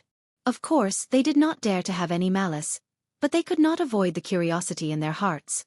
It's the first time that I've seen a woman like Madam. Is she the owner here? Who do you think she is? In the open hall, professional waiters put the dishes on the table one by one. Some took the wine, and some put the tableware. Their movements were light. In the corner, several waiters gathered together and looked at Qin Weibai standing outside the hall from a distance. They whispered. They were all very young and beautiful. One of them had just graduated from college this year. In that well-known university, she also had the reputation of the department belle. However, the appearance of Qin Weibai had completely subverted their understanding of beauty.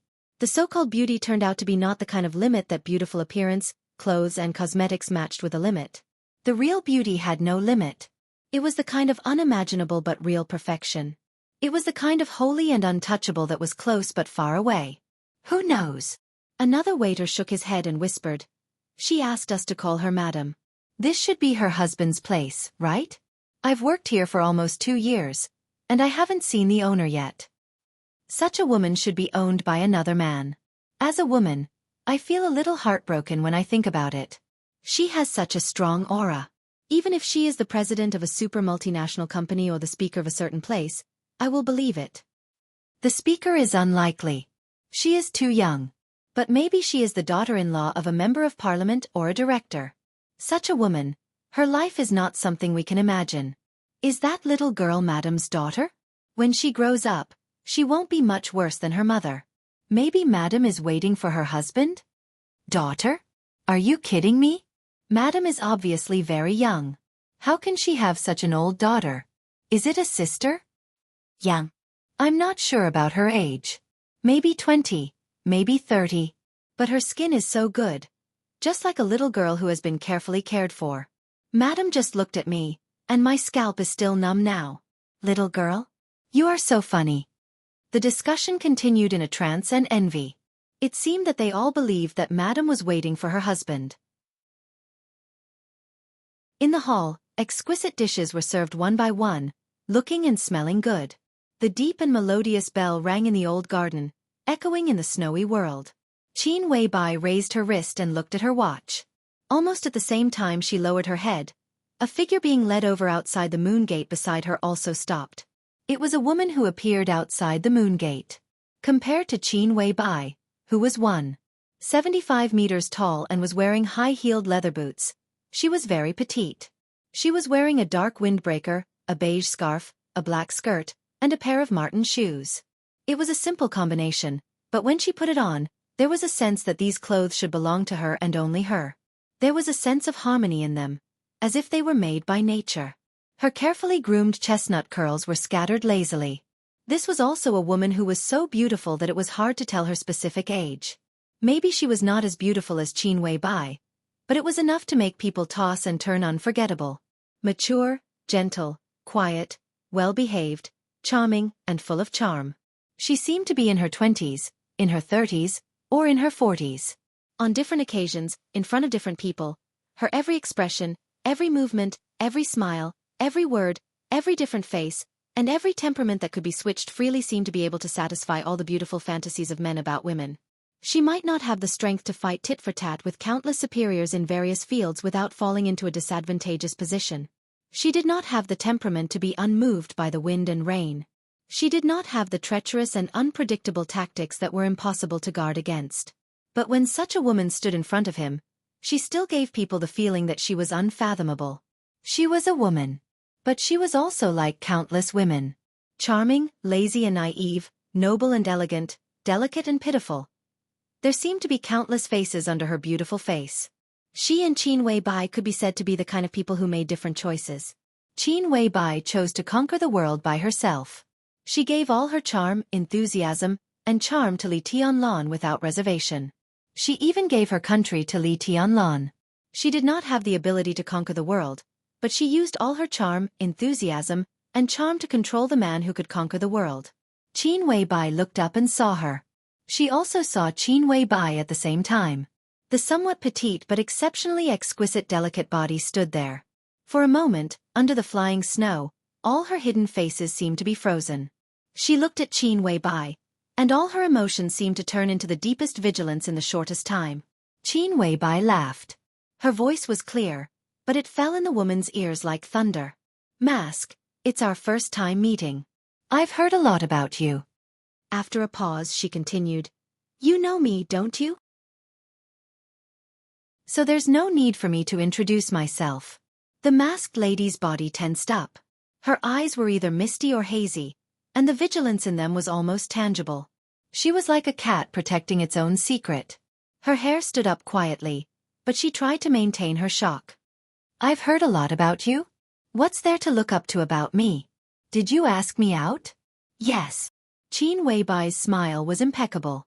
Whether it was her appearance, temperament, or her own style, she almost crushed the mask in front of her. I've wanted to talk to you for a long time. A long, long time ago. But I never had the chance until now. Mask took a step back subconsciously. She was a little short of breath.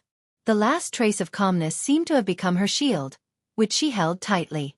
In the face of Qin Weibai's calm sharpness, she felt that she saw a trace of gradually expanding cracks on the shield, which made her panic. If there's nothing else, I'll go first. Mask took a deep breath and said in a soft voice. Do you know what the name of this place is? Qin Weibai chuckled and directly gave the answer. This is the hometown. Mask's body was a little stiff. The hometown? She whispered the word, and her eyes were in a trance. No one knew what she was thinking of. You're a very cautious person. I know you very well. Qin Weibai said faintly. You know me. You know who I am, so you're on guard against me and even afraid. But do you really want to go? If you really wanted to go, you wouldn't have come today. Well, you can say that you don't know that I asked you out. But you're so cautious that you can keep the appointment because of a word. I can be sure that some things are very important to you. So, compared with your vigilance against me now, which one is more important? Mask's expression kept changing.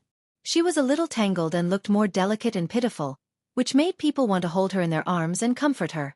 In the light footsteps, Gu Xianyan trotted over and stood beside Qin Weibai. She looked curiously at the strange and charming woman in front of her, as if she didn't know the relationship between her and Qin Weibai. Your life shouldn't have been like this. Qin Weibai said softly. Don't you really want to know what happened in the depths of West Lake in Lin and 25 years ago?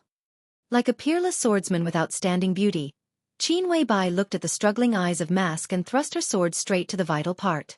Jiang Shang? Or should I call you Gu Qingqiu? Gu Qingqiu's face was pale, and her body was shaking. She even couldn't stand steadily. She stared at Qin Weibai with unconcealable fear in her eyes. It seemed that the shield she held in front of her had finally lost the sharpness of Qin Weibai. The last trace of calmness was torn apart in Qin Weibai's whisper. Her defense line was shaky and about to collapse. How do you know? She tried to open her mouth, but her voice, which was originally very beautiful, became a little hoarse. Gu Xianyan narrowed her eyes and looked seriously at the strange woman in front of her. Although she was very young, no one really treated her as a child, whether she was with Qin Weibai or in Kunlun City. She was cultivated regardless of her age. Gu Xingyun regarded her as a chain that might be able to tie Li Tianlan or other super heavyweights in the future. And Qin Weibai felt that she needed to cultivate a successor. Therefore, the sensitive situation of outsiders looking at flowers in the fog was never a secret to Gu Xianyan. It was never a secret to her. As long as she wanted to know, she could know the basic sequence of events. The flames of war had spread all over Jianghu state. Late at night 7 days ago, Li Huaqing personally flew to Emperor Dong's palace and had not returned to Jianghu state yet. In the morning after that night, the academy and the new group began to pour fire on each other almost at the same time. 7 days was neither a long time nor a short time. When the resources of both sides were fully mobilized, everyone could smell the fierce smoke of gunpowder after the war. As of today, the two groups affiliated to the Flourishing Age Fund had been in trouble. One of them might face a huge fine of more than 1 billion Zhongzhou dollars, and the other was likely to be completely closed down. Many departments were completely firing at the Flourishing Age Fund. The stocks of many listed companies affiliated to the Flourishing Age Fund were shaking violently. The groups that had dealings with the Flourishing Age Fund in many fields were a little uneasy. This brief introduction affected the entire stock market of Jianghu state. The Flourishing Age Fund was so big that almost no one knew its specific scale except for Han Donglu. This neutral wealthy family, which seemed to be a financial giant entrenched in Huating on the surface, had quietly extended its tentacles to all aspects in the past. Energy, aerospace, minerals, real estate, internet, construction, hotels, film and television media, medicine and health, electricity, communications, automobile manufacturing, insurance, fashion, daily necessities, retail. the shadow of the Flourishing Age Fund could be seen everywhere in dozens of fields. In more fields, the Flourishing Age Fund seemed not to be directly involved, but it held a large number of shares of other groups. Such a situation of great momentum was destined to have withered branches, and there were all kinds of birds in the woods. It was inevitable that some black sheep would appear, which was something that even Han Donglu could not control. The Flourishing Age Fund found more and more problems in 7 days. Han Donglu, who had flown from Yuzhou to the headquarters of Huiting, was calm and collected. But the joint investigation of various departments was getting more and more difficult. It was not that they could not find any problems, but that they were afraid. In just a few days, the overall loss of the Flourishing Age Fund had reached billions, and there were also a lot of righteous forces involved. Everyone could see the continuous bleeding of the new group, but everyone could also see the growing shock in the economic field of Jianghu state. The whole parliament was a little uneasy, and there were even voices that some problems should be handled with caution. Several prominent international funds seemed to have aimed at the stock market of Jianghu state and were ready to make a move.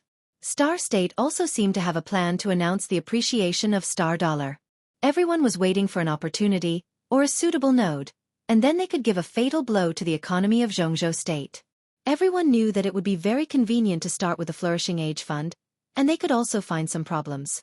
They did find problems, but they also found that the Flourishing Age Fund they knew was only the tip of the iceberg of the real Flourishing Age Fund.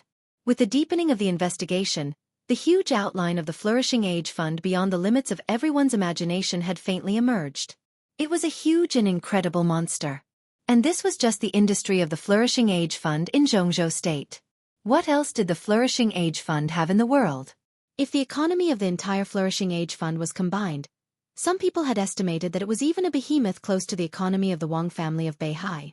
The confrontation between the academy and the new group was in full swing. But no one dared to joke about the future of Jianghu state. Therefore, the joint investigation of various departments was getting more and more difficult, and the pressure from all sides was increasing. The academics were looking for a new breakthrough. The internal turmoil of the Flourishing Age Fund was turbulent, but in 7 days, Liaodong had already been in turmoil. Tan Xiaotian had been officially investigated in secret 3 days ago. Originally, everyone thought that it was just the problem of the National Highway Reconstruction Project of Fengtian. After knowing that Wang Wei, the leader of the 3rd inspection team, had entered Xianxia, Bai Qingqian wanted to slap Wang Wei in the face. But no one expected that Bai Qingqian was completely touched this time, and she completely fell out with him. From the feedback from all sides, the problem of the National Highway reconstruction could only be regarded as a trivial matter for Tan Xiaotian. His real problem was in Anong. It was an illegal trade network he built in Anong that connected the peninsula, and from the peninsula to the periphery of Snow Country and Goryeo. It involved the scope of polar light, from food to population to arms. Tan Xiaotian could get huge profits just by saying hello. At present, it was not clear how big this dark economic chain was, but a conservative estimate showed that the amount had exceeded hundreds of billions. Tan Xiaotian. Hundreds of billions. The two were obviously not the same concept. So how many people were involved in the hundreds of billions? Andong developed very fast in Liaodong, and it was also jokingly known as the secretary class. At its peak, there were 13 directors in Anong, and 7 of them were secretaries. Such a scene was rare in the whole Jianghu state. People jokingly discussed that Andong developed very fast, so the big bosses would put their trusted secretaries to guild. When the time came, there would be a golden road in front of them. Tan Xiaotian's resume seemed to confirm this. From the mayor of Anong to the deputy speaker of Fengtian, although the rank was the same, the prospects were completely different. After the election in a few months, no matter where he went, Tan Xiaotian would definitely be a deputy governor, which had something to do with the rapid development of Anong. But when this illegal trade chain appeared, everyone was considering whether the big bosses put their secretaries in Anong to gild or to protect some secrets that could not be exposed. No one knew where this idea came from, but in just a few days, it had become very popular in Liaodong. Today, in addition to Tan Xiaotian, 3 directors in Anong had been secretly investigated by the Ministry of Supervision of Liaodong. There was no doubt that these 3 people were secretaries, and one of them was the secretary of the current governor of Liaodong. A monstrous storm was brewing in Liaodong. Everyone could guess the answer that was about to break out of the shell and was destined to be earth-shattering. No one expected that Bai Qingqian would act so fiercely. She did want to deal with Tan Xiaotian and Wang Wei, but what she wanted to do this time was to completely destroy the core base of the academics and capture all the forces of the academics in one fell swoop. The monstrous pressure pressed down from the parliament to Liaodong. Not only the academics, but also individuals from the giant group, the southeast group, and even the north group called by Qingqian, trying to suppress this matter, or at least control it within a certain range. At this time, Hua Zhengyang, the leader of the academy in Yuzhou, the vice minister of the cabinet, had a thorough talk with Bai Qingqian. The conversation between the two was almost a reprimand from Hua Zhengyang to Bai Qingqian. Vice Minister Hua clearly told Bai Qingqian that the parliament supported her work, but hoped that she would not make a fuss and make trouble out of nothing. In the current situation, stability came first. Bai Qingqian, however, was tit for tat and did not give any face to the leader of the academy. Her response at that time was also very clear to Gu Xianyan, because after this incident, Qin Weibai and Bai Qingqian talked on the phone and did not avoid her at that time. Bai Qingqian said so at that time. Tan Xiaotian's problem is not only a problem of Jianghu state, but also a serious injury to our friendship with the peninsula. Vice Minister Hua, you can think about how serious the consequences will be if this matter is suppressed. One day, when the people of the peninsula who can't even eat enough and can't even afford to wear clothes learn that their young and beautiful women have come to Jianghu state to engage in various industries under the temptation of people like Tan Xiaotian, what kind of situation and consequences will it be? Can you and Liaodong bear the consequences? This question could be said to be powerful and resonant. Hua Zhengyang even threw the phone on the spot. At present, the third supervisory group was still active in Jianghu. But the team leader Wang Wei had already closed his door and did not participate in the summary meeting of the supervisory group. Tan Xiaotian's accident directly made Wang Wei's reputation in Jianghu state drop to the freezing point. Everyone was still waiting for Tan Xiaotian to be completely broken through, waiting for this storm to completely engulf the few big shots standing at the top of Liaodong. Under such circumstances, it seemed that they were afraid of the complete rebound of the academics, so the giant group also began to quiet down. Bai Zhanfeng and Zhou Mulin, who had already had a countermeasure, began to quietly put away the cards in their hands that they were ready to play, waiting for the right time. As a result, the flames of the two battlefields of Liaodong and the Flourishing Age Fund continued to burn, igniting the overall situation. Under such circumstances, Qin Weibai, who had been quiet in Yuzhou, suddenly made an appointment with this woman in front of her, which made Gu Xianyan instinctively feel that something was wrong. At this time, Qin Weibai could not meet a meaningless person. Gu Qingqiu. Jiang Nishang. Gu Xianyan blinked her watery eyes and looked at the woman in front of her. What kind of impact could she have on the next overall situation? Her surname was Gu. Was she from Kunlun City? It shouldn't be. Otherwise, how could she not know her? Qin Weibai looked at Gu Qingqiu quietly, looking at the horror in her eyes. If these two names were a sword that pierced the vital point, then Qin Weibai's next words were a fatal blow. You are 36 years old this year, and you have been carrying out tasks since you were 21. Your code name is Fairy, and your secondary code name is Mask. Those who know these two code names think that there are two people. In fact, both code names are you. You desire freedom, like photography, and have always dreamed of traveling all over the world. But if you want to fulfill this dream, you need to continue working for another 14 years. You like Switzerland and want to settle down there. Someone promised you a large sum of money when you were 50 years old and helped you get Swiss citizenship. But you have never been to Switzerland. If the farthest place you have been is England, because your child is studying there. He should have just entered middle school this year. You had a boyfriend in college. During your mission, you even performed an abortion for your boyfriend. That was your biggest mistake. You still contact him occasionally, but you don't love him anymore. You even want to. Enough! Gu Qingqiu's body fell to the ground. She covered her ears, shook her head wildly, and screamed. Qin Weibai looked at her with a smile. She was not indifferent or enthusiastic. There was a touch of trance and sadness in her eyes.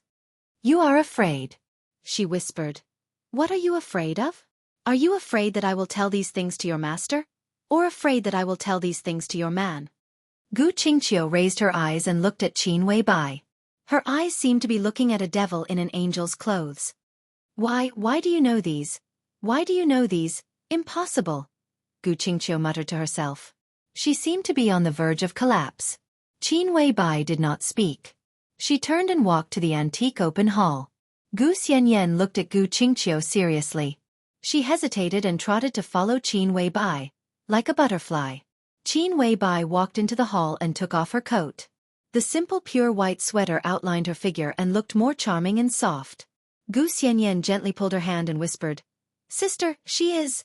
Qin Weibai sat on the chair, looked out of the window and said calmly, "Li Shi's successor is also your predecessor. If you continue to stay in Kunlun City, you can get in touch with her about a year later. She will become your teacher." Gu Xianyan's brain was stunned for a moment.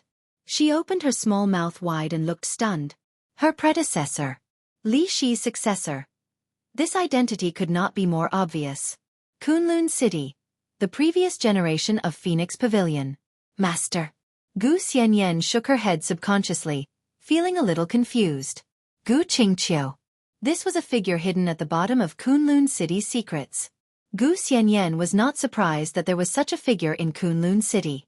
But the previous pavilion master of Phoenix Pavilion turned out to be a figure hidden at the bottom of Kunlun City's secrets. She stayed in Kunlun City for several years. The two invincible realm experts in Kunlun City were both her teachers. She was in daily contact with the high-level officials of Kunlun City. They would teach Gu Xianyan their experience in various aspects, and they would talk about some random things when chatting. But, Gu Qingqiu. She had never heard of this name before. Not even once. Did no one know of her existence? Or did everyone know but did not tell her? 25 years ago. Gu Xianyan recalled this time point. That should be the time when the Li family collapsed and Li Shi officially completed her task and became the wife of the Lord of Kunlun City. At that time, did Kunlun City find a second pavilion master of Phoenix Pavilion? No. Gu Qingqiu was 36 years old this year. According to Qin Weibai, Gu Qingqiu should have joined Kunlun City 25 years ago. She was 11 years old that year. Qin Weibai said that she started to carry out tasks at the age of 21. In other words, Gu Qingqiu was the pavilion master of Phoenix Pavilion 15 years ago? 15 years. 25 years. For such a long time, Kunlun City had been hiding her in the deepest place? So who was her task target? Gu Xianyan suddenly felt that Gu Xingyun was a little scary. Putting everything else aside, just the depth of his thoughts that were hidden in the dark was something that most people couldn't compare to. Sister, who is her task target? Gu Xianyan asked cautiously. Phoenix Pavilion had not been established for a long time in Kunlun City. Li Shi was the first pavilion master of Phoenix Pavilion. Her task target was the youngest invincible realm expert in the world at that time, the first person of the young generation in Jianghu State at that time, the heavenly son of the Li family whose edge could suppress Wang Tianzong, the youngest marshal in Jianghu State at that time, and the future god of war in Jianghu State Li Kuangtu. Li Shi, the first pavilion master, successfully destroyed Li Kuangtu. Gu Xianyan was the third pavilion master of Phoenix Pavilion.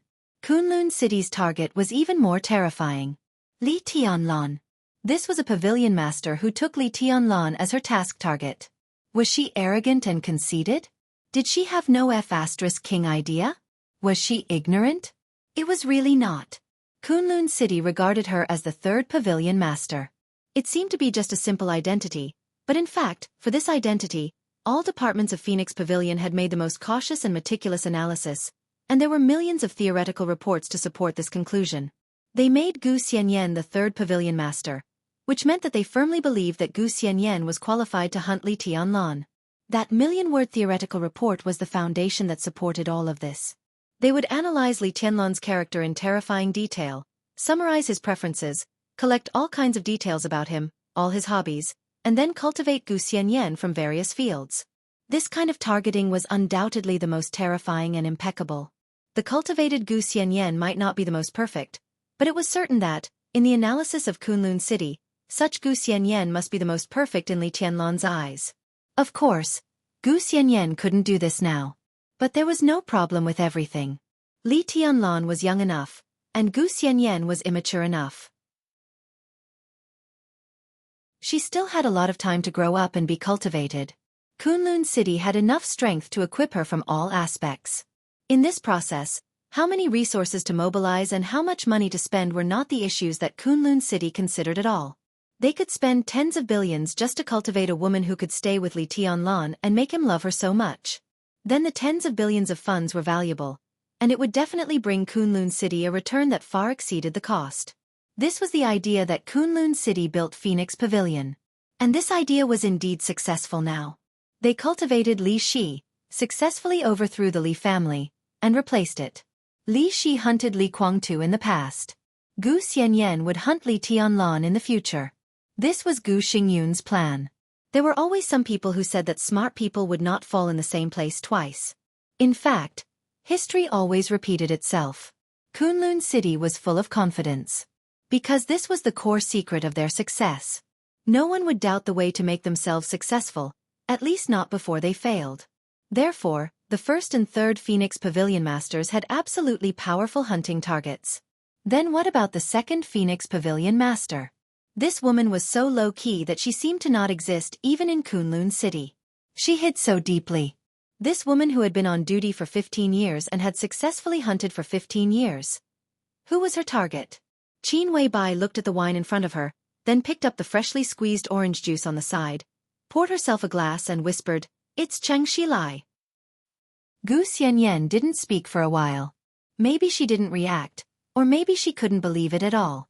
She blinked and tilted her head to look at Qin Weibai. "Sister, who are you talking about?" "Xianxia Lai." Qin Weibai's voice was calm. Gu Xianyan didn't respond. She seemed to be almost numb by the impact of this name. Xianxia Lai. This was a name that was not very familiar to the people of Jianghu State. Because of his low profile, many media would often mention it even when reporting. At his behest, a department replaced his name. Ministry of Personnel. Xianxia Lai. Jianghu State Counselor, Minister of the Ministry of Personnel of Jianghu State. Li Huaqing's first confidant, and the academic's first corps general. He was also one of the most popular flag-type figures of the academics today. He was recognized as the most low-key counselor in Jianghu State, and also one of the most courageous counselors in the parliament. If the most simple sentence was used to describe Xianxia Lai's weight in Jianghu State, he was the strongest opponent of Wang Qinglei from the Wang family of Beihai. Yes, it was Wang Qinglei, who had a bright future in the Wang family of Beihai. Not the current Wang Qinglei.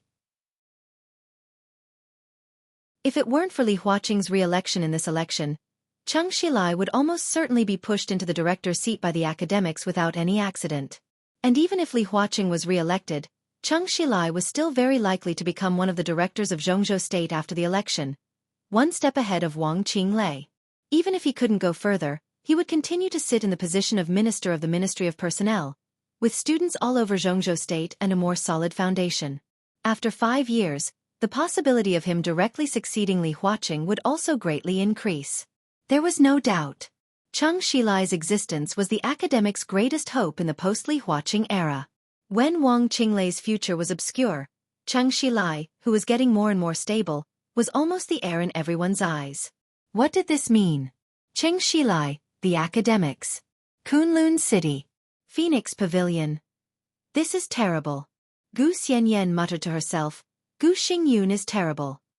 Yes, he put a woman with Xianxia Lai for 15 years. The most important thing is that she never made any request to Xianxia Lai. She just silently waited for Xianxia Lai to become a director or to climb to the top of Jianghu State. In terms of long-term planning, Gu Xingyun can be regarded as a true disciple of the Li family. Qin Weibai's voice was a little subtle. In her sight, Gu Qingqiu, bathed in the wind and snow, stood up shakily and looked deeply at Qin Weibai in the hall. The two people's eyes met, and there seemed to be sparks in the air that were enough to burn the flying snow. Qin Weibai's expression was cold and proud. She raised the orange juice in her hand, and through the bright and transparent floor-to-ceiling window in the hall, she greeted from a distance. Gu Qingqiu hesitated and took a step forward. Qin Weibai raised the corner of her mouth. She could bring disaster to the country and people. Sister, you want to use Gu Qingqiu to destroy Xianxia Lai? Even destroy the whole academics? Gu Xianyan was a little excited. After all, she was a child. No matter how mature she was, the childishness of wanting the world to be in chaos still existed. Destroy the academics? Qin Weibai couldn't help laughing. How is it possible? Even if Xianxia Lai falls, it will at most frustrate the layout of the academics for the next 10 years, far from being destroyed. Kunlun City has bet heavily on Xianxia Lai. In other words, Cheng Shilai is now flawless. Because Gu Qingqiu has never made any request to him that goes against his own position, nor has she done anything excessive. Gu Qingqiu is indeed from Phoenix Pavilion, but in Gu Xingyun's eyes, before Cheng Shilai reaches the top, she does nothing but complete the task. Qin Weibai blinked her eyes and said softly, "So although Gu Qingqiu's background can't be changed, just from looking at it now, she's actually just Cheng Shilai's lover. Moreover, she's an extremely obedient and dutiful type. What impact can a lover have on Cheng Shilai? Even if it's exposed, it's just like that. Not to mention any punishment, there won't even be a verbal criticism. Destroying the academics like this, unless the academics is made of paper. Then you are." Gu Xianyan was a little confused. Since she had doubts, she naturally had to ask. She was the successor cultivated by Qin Weibai, and Gu Xianyan also understood this. No matter how intelligent the goddess was, no matter how invincible Emperor Dong was, they would eventually grow old and could not disobey the will of time. But Emperor Dong's palace would always exist. And Gu Xianyan was the best candidate to assist the future palace lord of Emperor Dong's palace in Qin Weibai's expectation. From now on, Gu Xianyan would absorb everything and grow wildly. "I need to detonate Gu Qingqiu, the bomb, and use Cheng Shilai to test something that I have always been confused about, but it's very important." Qin Weibai's eyes narrowed slightly, and she continued, "And the outside world is now guessing what trump card Li Huaqing has in Emperor Dong's palace. They don't know, but I do. Li Huaqing does have a trump card in his hand, and his trump card can indeed persuade Tianlan to compromise in an instant, which will be far more beneficial than the purgatory of Heaven Capital. It's just that Li Huaqing himself is hesitating whether to play this card or not, so there is the current confrontation. If Cheng Shilai's matter is exposed, the subsequent impact will also indirectly stimulate Li Huaqing, so that he will make up his mind earlier and end all this." Qin Weibai's red lips were soft, and her white teeth gently bit the straw. It's like killing two birds with one stone. Gu Qingqiu finally made up her mind and walked into the hall. She took off her scarf and coat, standing opposite Qin Weibai, looking at her silently with a calm expression. Qin Weibai chuckled, reached out her hand and said lightly, "Please sit down."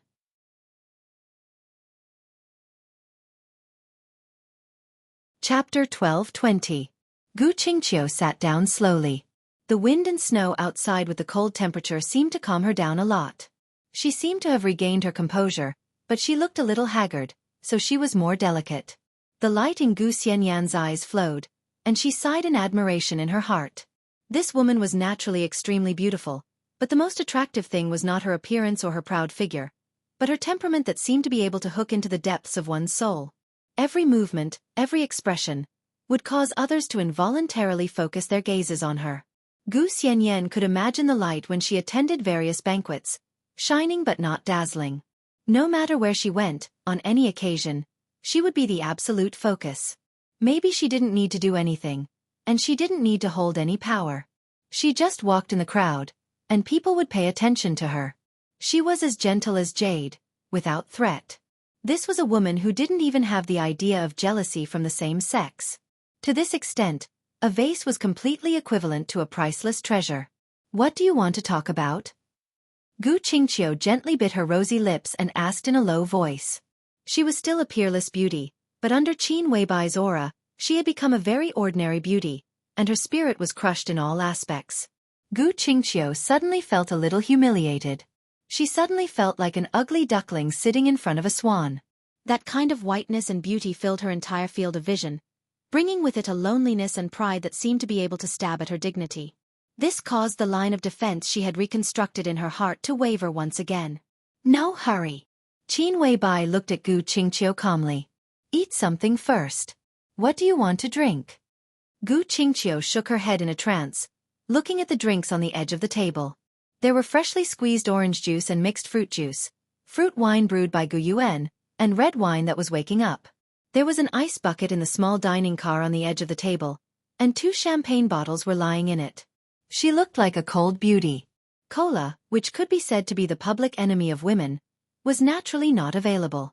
Gu Qingqiu reached out and poured herself a glass of white wine. She picked it up and drank it. The spicy smell of wine rolled in her stomach, and she choked and coughed violently.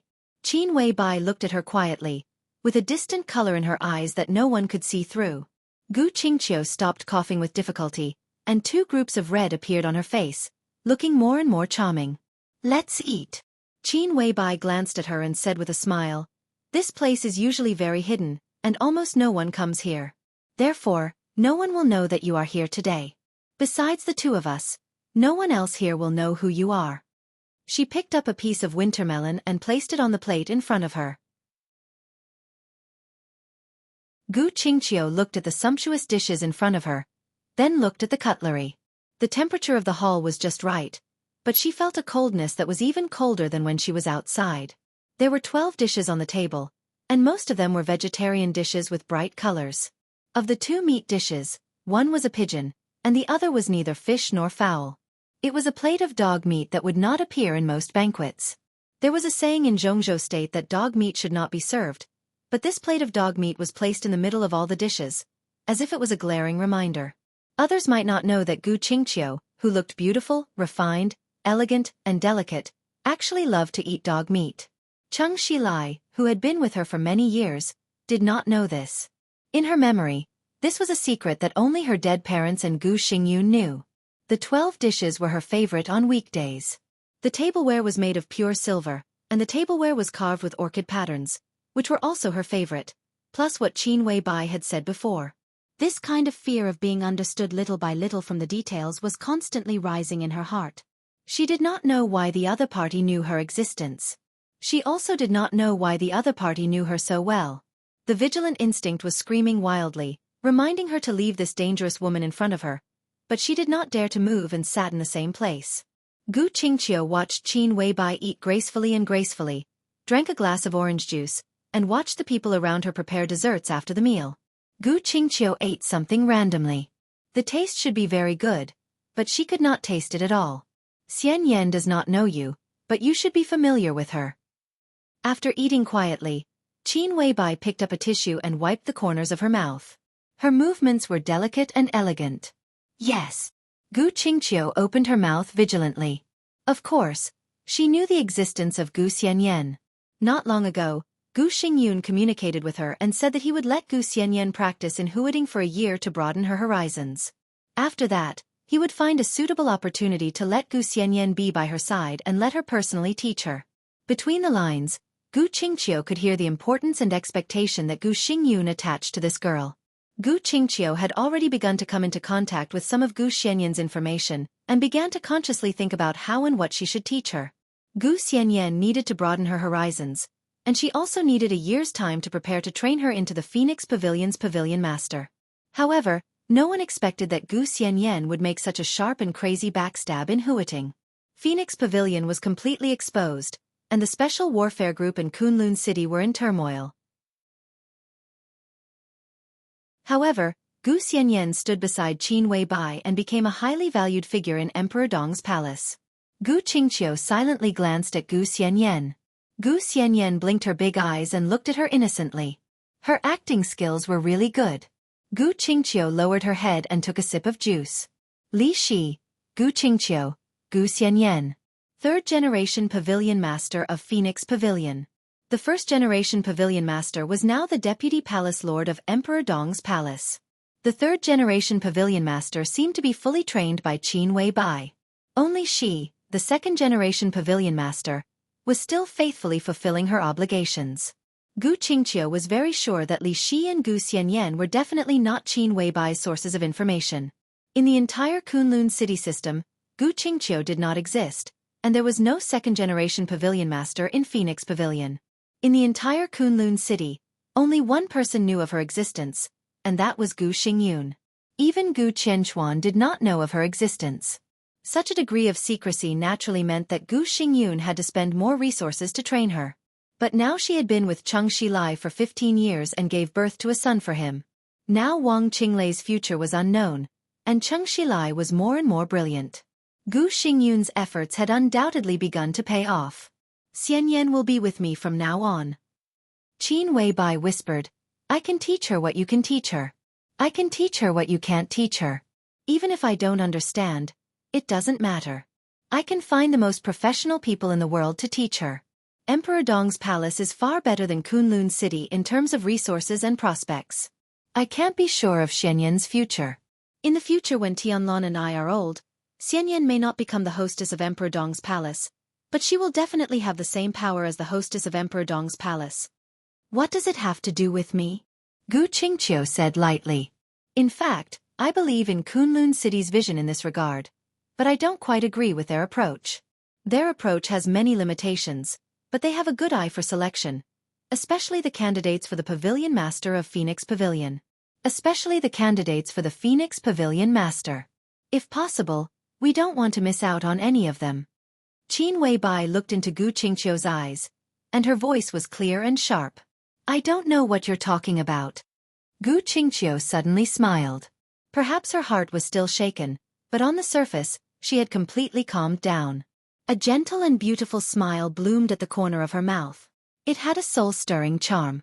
What is Phoenix Pavilion? She couldn't clearly admit anything in front of Qin Weibai, even if Qin Weibai knew her beyond her imagination. Qin Weibai smiled and didn't seem to mind Gu Qingqiu's pretending to be stupid. She just said slowly, Phoenix Pavilion has very strict requirements for the selection of pavilion masters, not only in terms of body and appearance. Because the hunting target of the pavilion master of Phoenix Pavilion is the big shots who can affect the world. From the perspective of current science, every pavilion master of Phoenix Pavilion has to bear a lot of karma. Therefore, every pavilion master needs enough luck to bear these karma. You don't have to believe in things like luck and karma, but no one dares to clearly say that it doesn't exist. This is something that can't be seen or touched but is invisibly destined. In Jianghu state, this is called metaphysics. Gu Qingqiu stared at Qin Weibai blankly. Qin Weibai's voice was soft, like a cloud of cold mist that would melt in the wind and snow at any time. Jianghu state once had 2 recognized metaphysics grandmasters. They could prove that karma does exist. More than one general or member of parliament had been instructed by them and achieved achievements that others couldn't imagine. When the parliament made some important decisions, they would also ask them what should be paid attention to. Such people are rare in Jianghu state. But coincidentally, the monk who raised me was one of them. The whole Jianghu state knows that you are the adopted daughter of great master Wu Wei. Gu Qingqiu played with the cup in her hand. This is my luck. Qin Weibai nodded. But the whole Jianghu state doesn't know that when the Samsara Palace still existed, Xianxia, a metaphysics grandmaster who was as famous as great master Wu Wei, was the 13th supermaster of the Samsara Palace, codenamed Tianji. Gu Qingqiu's hand holding the cup suddenly tightened, and she looked up at Qin Weibai. This is impossible. Qin Weibai didn't speak. Gu Qingqiu sneered. I only know that Xianxia once called you a demoness who brought disaster to the country and people, and that was before he joined the Samsara Palace. In the last few years of his life, he was the 13th supermaster of the Samsara Palace. Qin Weibai gently raised the corner of her mouth. I sent Xianyan to Kunlun City through Xianxia. You should know Gu Xingyun very well. He firmly believes in metaphysics. I believe in him very, very much. I can even say that I rely on him. Qin Weibai paused and said meaningfully, without Xianxuanzi's approval, do you think Gu Xingyun would casually push someone to the position of Pavilion Master of Phoenix Pavilion? Gu Qingqiu's expression changed slightly. He was keenly aware of the meaning contained in Qin Weibai's words. Gu Xianyan was the Phoenix Pavilion Master. She was also the Phoenix Pavilion Master. The expression on Gu Qingqiu's face vanished. She slowly raised her head and looked into Qin Weibai's eyes. What do you mean? Are you interested in Xianxuanzi? Qin Weibai smiled playfully. Then I'll tell you a story. It's about Xianxuanzi. The dishes were removed one by one. More than a dozen kinds of exquisite desserts of different colors and shapes were served. Qin Weibai put a piece of soft cake in front of her and said casually, Xianxuanzi's family can be regarded as a standard metaphysical family. His father, his grandfather, and even those older than him are all engaged in this industry, and they are all people with real talent. Although they have not reached the level of guru, they are not Jianghu swindlers. Their family was very famous for a while, but this kind of fame was not a good thing in a special period that you haven't experienced but have definitely heard of. Xianxuanzi's father was dragged out and smashed to death with stones and glass on the street. After the family fell, his mother took him to the northwest. During that time life was very hard. There was a famine, and his mother starved to death. That year, Xianxia was only 16 years old. He had no family, and the orphanage would not accept children at this age, so he became a homeless child. He went to the northwest, went to the south, drifted in the northeast, and was driven away as a beggar in Yuzhou. When he was at his poorest, he snatched the bread that was bitten by a stray dog on the roadside. He stole wood, worked as a laborer, built a boat, went to jail, and washed dishes for people in restaurants. Before the age of 30, he lived a life where he didn't know the next meal. He couldn't afford to smoke, couldn't drink, and was so fat that others didn't even bother to look at women. He didn't know anything and had no education. Wu Yu from Huating in Yuzhou had been floating around and couldn't even find a job that could barely support himself. It was not until he was 30 years old that he finally found something that changed his life. When that period of history passed and people no longer felt fear and disgust for metaphysics, he began to tell people's fortunes. His family's knowledge was profound, and he was indeed talented. He was also willing to study Qi, Tai Chi, 8 diagrams, and a few out-of-print books that he brought back from the ancient wood when he stole wood. He turned them over and over, and the accuracy of his fortune-telling was amazingly high. People began to line up at his fortune-telling stall. Later, he had some money and set up his own studio. The studio became a private numerology consulting company. He finally tasted the taste of women. He got married, had a daughter, and made friends with social celebrities in his eyes. But he chose the wrong side. His company was closed down, he lost all his money, and even his wife died. He became worthless again. After what he had experienced, he didn't want to go back to the days when he didn't have enough to eat. Besides, he still had his daughter to take care of. At that time, Xianxia wanted to live a better life even in his dreams. Although he had nothing material, he still had some fame. So he wanted to use that fame to find the most powerful backer and a better future for his daughter. So he took his daughter, who was born with the flying phoenix, to Jianghu. He wanted to take refuge in the Li family, which was at its peak in Jianghu state. Because at that time, everyone knew that the Li family was very particular about these things, and they also had their own metaphysics master, Great Master Wu Wei. But at that time, Li Honghe and the Wang family of Beihai were busy dealing with the Heroes Club, the Jiang family of South America, and the fantasy world's invasion of Jianghu state. Moreover, they were close friends with Great Master Wu Wei. How much importance could they attach to a Jianghu fortune teller? Naturally, Xianxia couldn't see the war god of Jianghu state. But the Gu family, the vicious dog beside the Li family at that time, had heard of Xianxuanzi's fame. The Gu family secretly took in Xianxuanzi, but they didn't pay too much attention to him. They just kept him as a secret guest and didn't see him on various occasions. But his daughter, who had a noble birth destiny at that time, blended well in the Gu family. His daughter was very beautiful. Although she was still young at that time, she already had the shadow of a stunning beauty. It was easy to attract Gu Xingyun and even Gu Qianchuan, who were also young at that time. But Xianxuanzi, who was not valued, was not reconciled. So when he met with the core figures of the Gu family, he threw out the heavyweight bargaining chip that he had intended to give to the Li family. Qin Weibai's voice paused and she took a bite of the cake. Gu Qingqiu, who was a little absorbed, said subconsciously, "What bargaining chip? Have you heard of the Heshibi?" Qin Weibai smiled. Or, it could be the Imperial Jade Seal. Gu Qingqiu's breath stopped slightly. Xianxuanzi had the clue of the Imperial Jade Seal. From the perspective of metaphysics, it could represent the fate of Jianghu state to a certain extent, second only to the legendary dragon vein of Jianghu state. Not only Xianxuanzi, but even the Gu family at that time thought that it was the key to their rise. The Gu family did touch the Heshibi according to the clue given by Xianxuanzi, but because of some accident, the Heshibi was lost. If the Heshibi was not lost, from the perspective of metaphysics, the current Gu family might really be extremely powerful. But although the Gu family did not get the Heshibi, Xianxuanzi's daughter was highly valued by the Gu family. Qin Weibai looked at Gu Qingqiu. Do you know why? Because according to Xianxuanzi, the clue of the Heshibi was deduced by him from his daughter's birth chart. There is no way to find out whether this is true or not, but Xianxuanzi's daughter was carefully trained by the Gu family to cultivate her martial arts. They cultivated her talents and her logic of thinking. She grew up silently in the Gu family and became more and more dazzling. At the same time, she got closer and closer to the genius of the Gu family, Gu Xingyun. They loved each other at that time, but when Gu Xingyun's parents were about to formally propose to Xianxuanzi's daughter met another man. In other words, she met the master of the Gu family at that time. Well, the master is not very accurate. It should be the young master of the Gu family. Gu Qingqiu's body shook.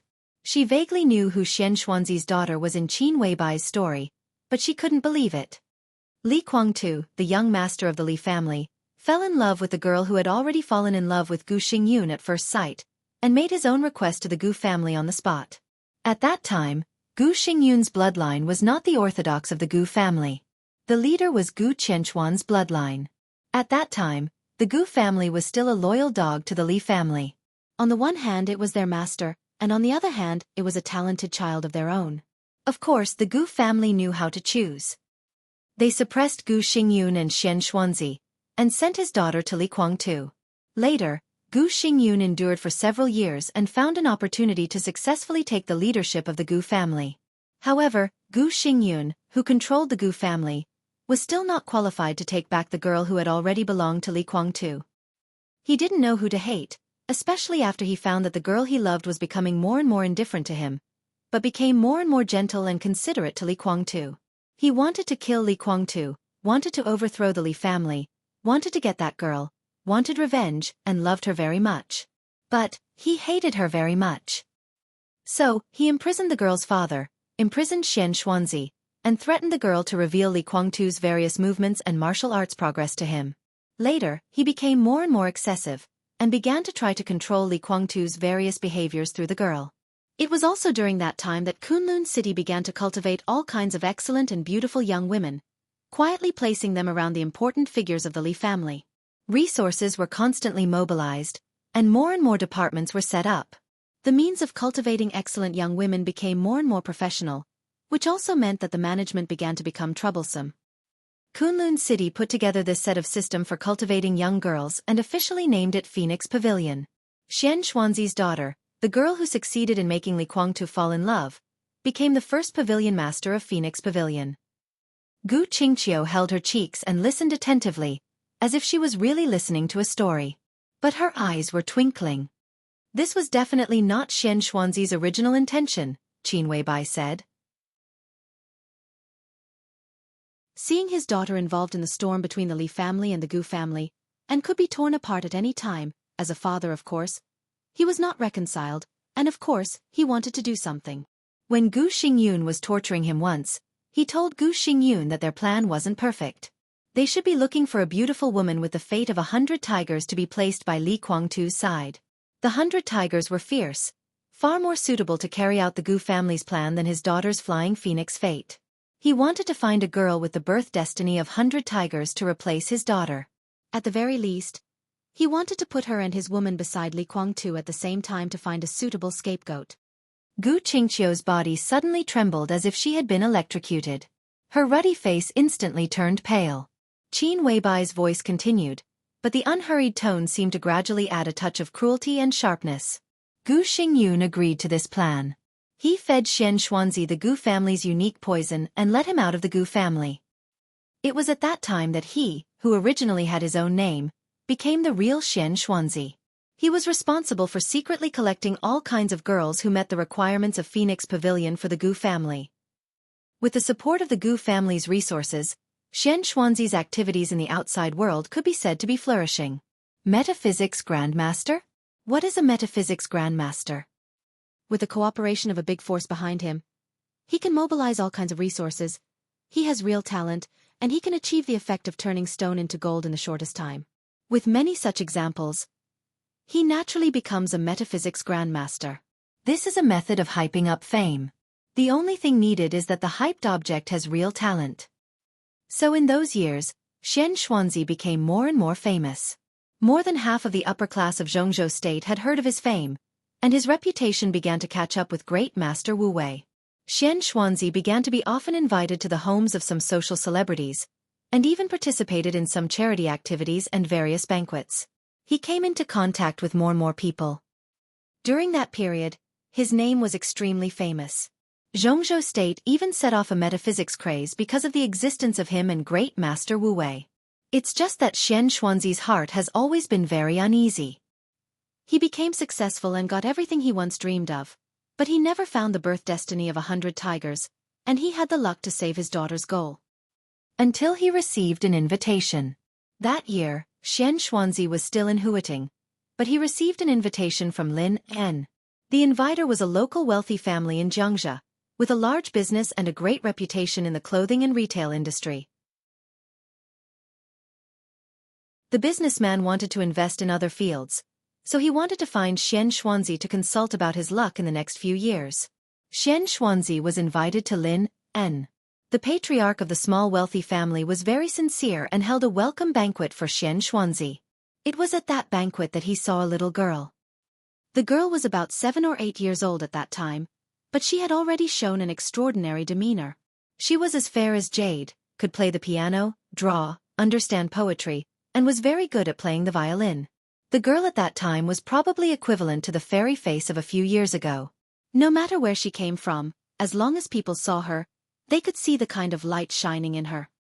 Xianxuanzi was overjoyed because that girl was the one he had been looking for a long time, the one who could replace his daughter.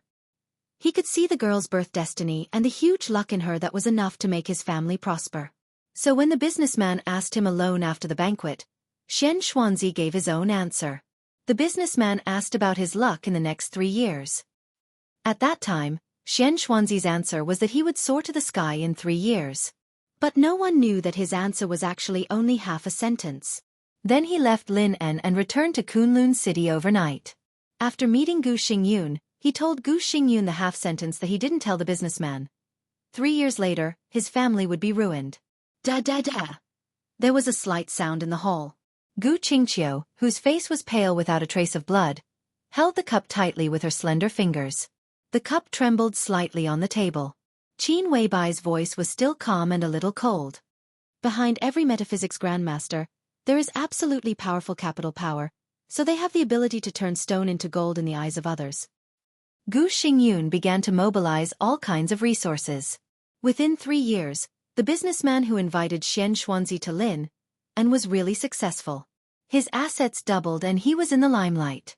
Such development made Xianxuanzi famous and also made him the businessman's guest of honor. He often went back and forth to Lin En and secretly observed the growth of the girl. The girl became more and more amazing. It took Xianxuanzi 3 years to determine the target. So in order to prove the second half of his sentence, a large amount of capital of Gu's surged in and almost destroyed most of the businessman's assets overnight. This was done very cleverly, almost without anyone noticing. Gu's made full use of several competitors of the businessman and completely ruined the businessman's group. From the beginning to the end, not to mention the businessman, even the competitors who were used as pawns didn't know the existence of Gu's. The bankrupt businessman was burdened with huge debts. All his properties and cars were sold, and his family lived on the streets. The businessman couldn't bear the huge pressure and jumped into the lake by the West Lake. His body was found a few days later. When the businessman's wife saw her husband's body, she completely collapsed and naturally went crazy. She was sent to the cheapest mental hospital by the local city government and died a month later. The cause of death is still unknown. And the girl who showed dazzling brilliance, who was originally loved, knew dance and music, knew poetry and painting, and was the focus of everyone's attention, was only 11 years old. She wandered on the streets for about 3 months. In the summer, she didn't change a dirty dress. She went to the trash can for food, drank the water of the West Lake, slept in the subway station, and on the park bench. The relatives who sympathized with the girl and wanted to pick her up had inexplicable accidents. More than one thirsty tramp wanted to take her home and collect her, but all of them died inexplicably. Because the girl was herself a prey. The hunter in the dark forced her father to die, killed her mother, killed all the relatives who wanted to adopt her, and killed all the people who had bad intentions towards her. The hunter wanted the girl to live in the most desperate environment and the most difficult life. Qin Weibai looked at Gu Qingqiu, who seemed to be about to faint at any time, and her voice was as cold as a knife. Because that was the only way to save her before the hunter took action. When she survived, she knew how to be grateful. Isn't this an unforgettable kindness? Jianghu, do you agree with this statement? It's impossible, it's impossible. Gu Qingqiu kept shaking her head. At this moment, she was like a puppet who had lost her soul. Her eyes were chaotic to the extreme, and she had lost all ability to respond. Let's continue to tell this story. Qin Weibai smiled.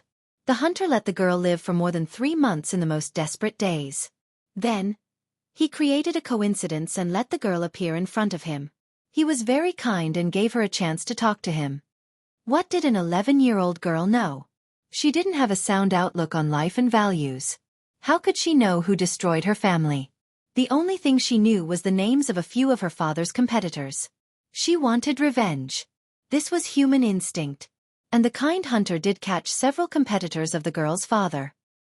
He took them to the depths of the West Lake, where the girl's father jumped into the lake, and gave the girl a short knife.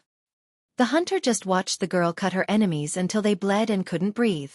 He gave the girl her first lesson, and she learned what ruthlessness was. The hunter took the girl to a secret base, made her forget her name, and gave her a new name, Qingqiu.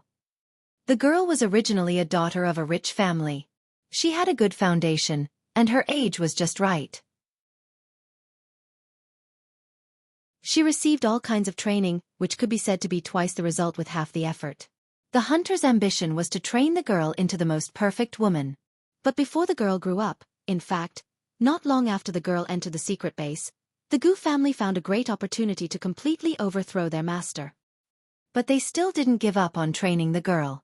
It seemed that they had tasted the sweetness, so they did their best to train her. They spent 10 years creating a woman they thought was perfect. After completing the most difficult step, the girl appeared next to the youngest deputy speaker of Jianghu state at that time with little effort. The people of Phoenix Pavilion thought that not many people could resist the girl's charm, and it was true. The 21-year-old girl easily took the hand of the ambitious deputy speaker, went to his bed, and was carefully protected by him like a treasure. That year, the girl was 21 years old, and her hunting target was 35 years old. That was the 10th year after she entered Kunlun City. The girl spent the first 5 years with the hunting target and watched him become the mayor of Huiting, a big international city, from the deputy speaker. In the second 5 years, she watched him become the speaker of a province from the mayor of Huiting.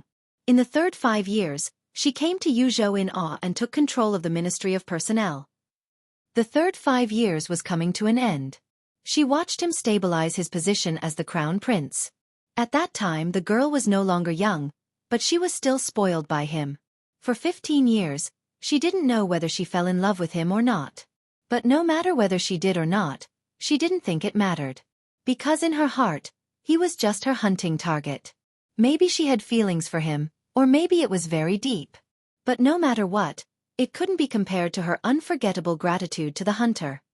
She just hoped that time could go faster, to the most critical point, to do what she wanted to do, and then get a sum of money, go to the country she had been looking forward to for half of her life to settle down, leave Jianghu state, and never come back. Then, at the end of the third 5 years, she received an inexplicable invitation. She came to this private palace called Homeland, and watched the woman tell her a story. Qin Weibai picked up the newly changed orange juice, poured herself a glass, and drank half of it in one gulp.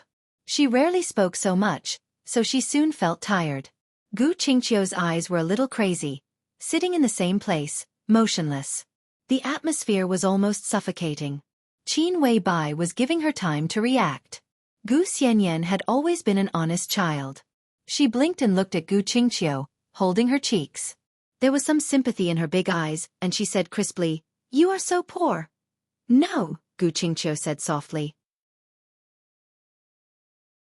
She shook her head hard and desperately. "No, not me." Her movements were getting bigger and bigger. All her emotions completely broke out at this moment. Gu Qingqiu suddenly screamed, stood up, and directly overturned the table in front of her. She screamed, "It's not me, it's not me." Countless desserts flew in the air. Qin Weibai seemed to have been prepared. She tapped the ground with one leg, and her chair moved back all the way to the French window. Outside the window, the snow was flying, and it was pure white, as if heaven and earth were hanging upside down. Qin Weibai waved her hand.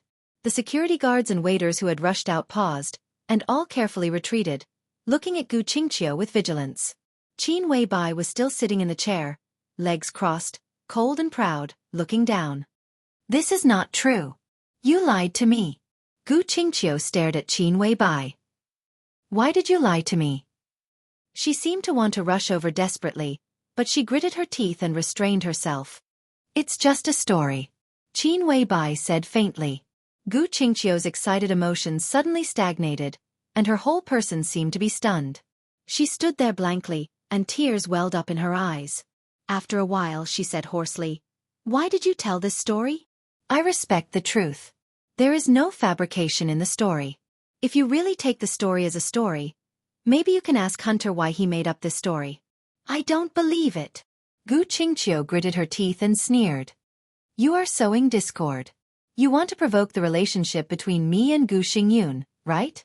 Are you afraid that he will ruin your plan? So you stab him in the back, right?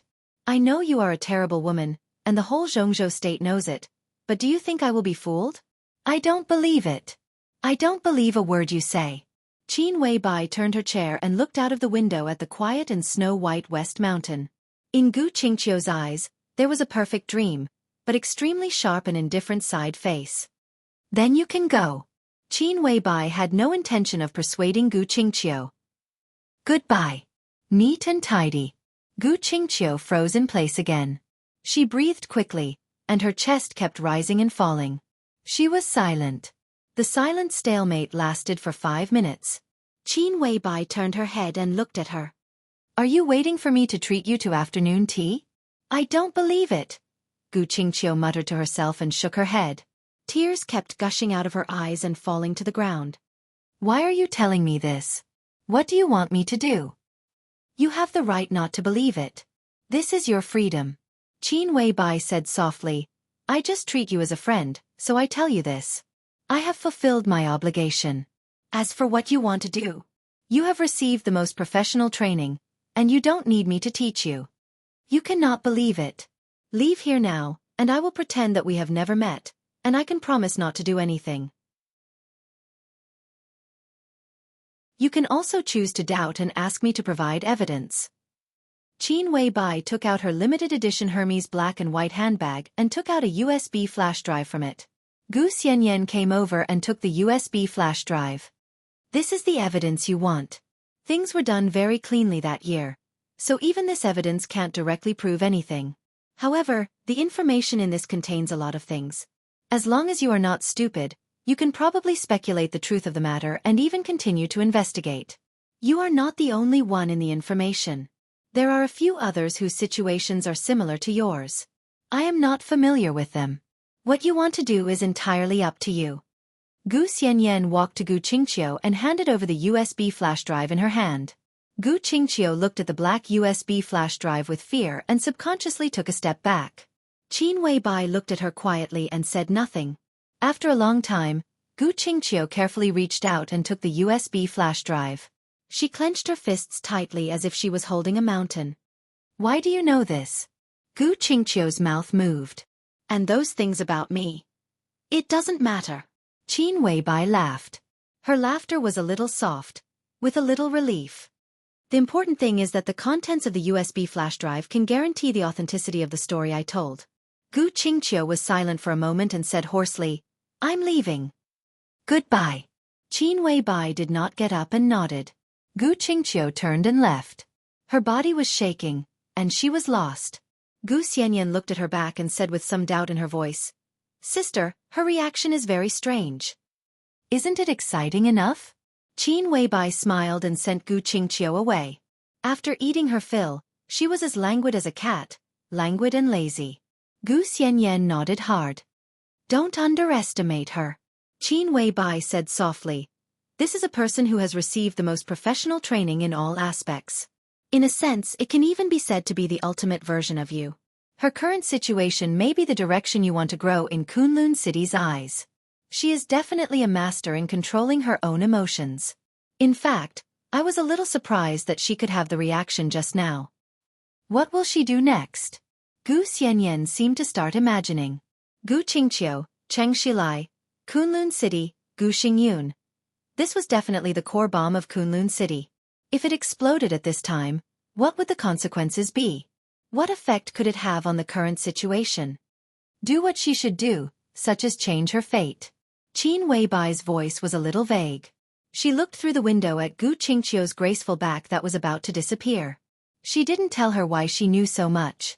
In fact, it really didn't matter. The other Qin Weibai had thought of these things in her mind, so Qin Weibai also knew. In the time and space that she didn't know was the past or the future, Qin Weibai had heard the story she had just told Gu Qingqiu. Gu Xingyun told her the story himself. That was after the siege of the snowy night in that time and space. She knelt beside Dongqing Huangtu's body and held his body, which was colder than ice and snow, in her arms. Gu Xingyun stood beside her and said this story in a cold and happy voice, telling the idea that those who obey me will prosper and those who oppose me will die. At that time, Gu Qingqiu had died. His bones were cold. Qin Weibai didn't tell Gu Qingqiu that everything she was doing now was actually meaningless, because even in the end, until she completed the task ahead of time, she never got the money promised by Gu Xingyun, nor did she go to Switzerland that she wanted to forget for many years, nor did she pick up the camera and travel around the world. Gu Xingyun would not allow her, who knew too much, to survive. Death was an inevitable situation. She once wore a small and exquisite mask and lived with Gu Qingqiu in a luxurious villa as his cousin. She slept on the same bed, met Cheng Shilai's brother-in-law, went to the university town in Yuzhou, ate stinky tofu that cost 15 yuan a night together, sweated like rain in the tennis court of a private club, and shared the most private things between them. She watched her kill her boyfriend who wanted to threaten her at the age of 37. They cried, laughed, played, looked forward to the future together, and felt melancholy together. They were the best friends. They used to be. The wind and snow were like a curtain. Gu Qingqiu's figure turned through the moon gate and completely disappeared in the messy snow curtain. Goodbye. Qin Weibai whispered softly. When Gu Xianyan turned to find dessert, her long sigh seemed to pass through thousands of years of time. Teacher. You're tuning in to the Wisdom Diary YouTube channel. Don't forget to subscribe and join us on this journey to catch the most captivating stories.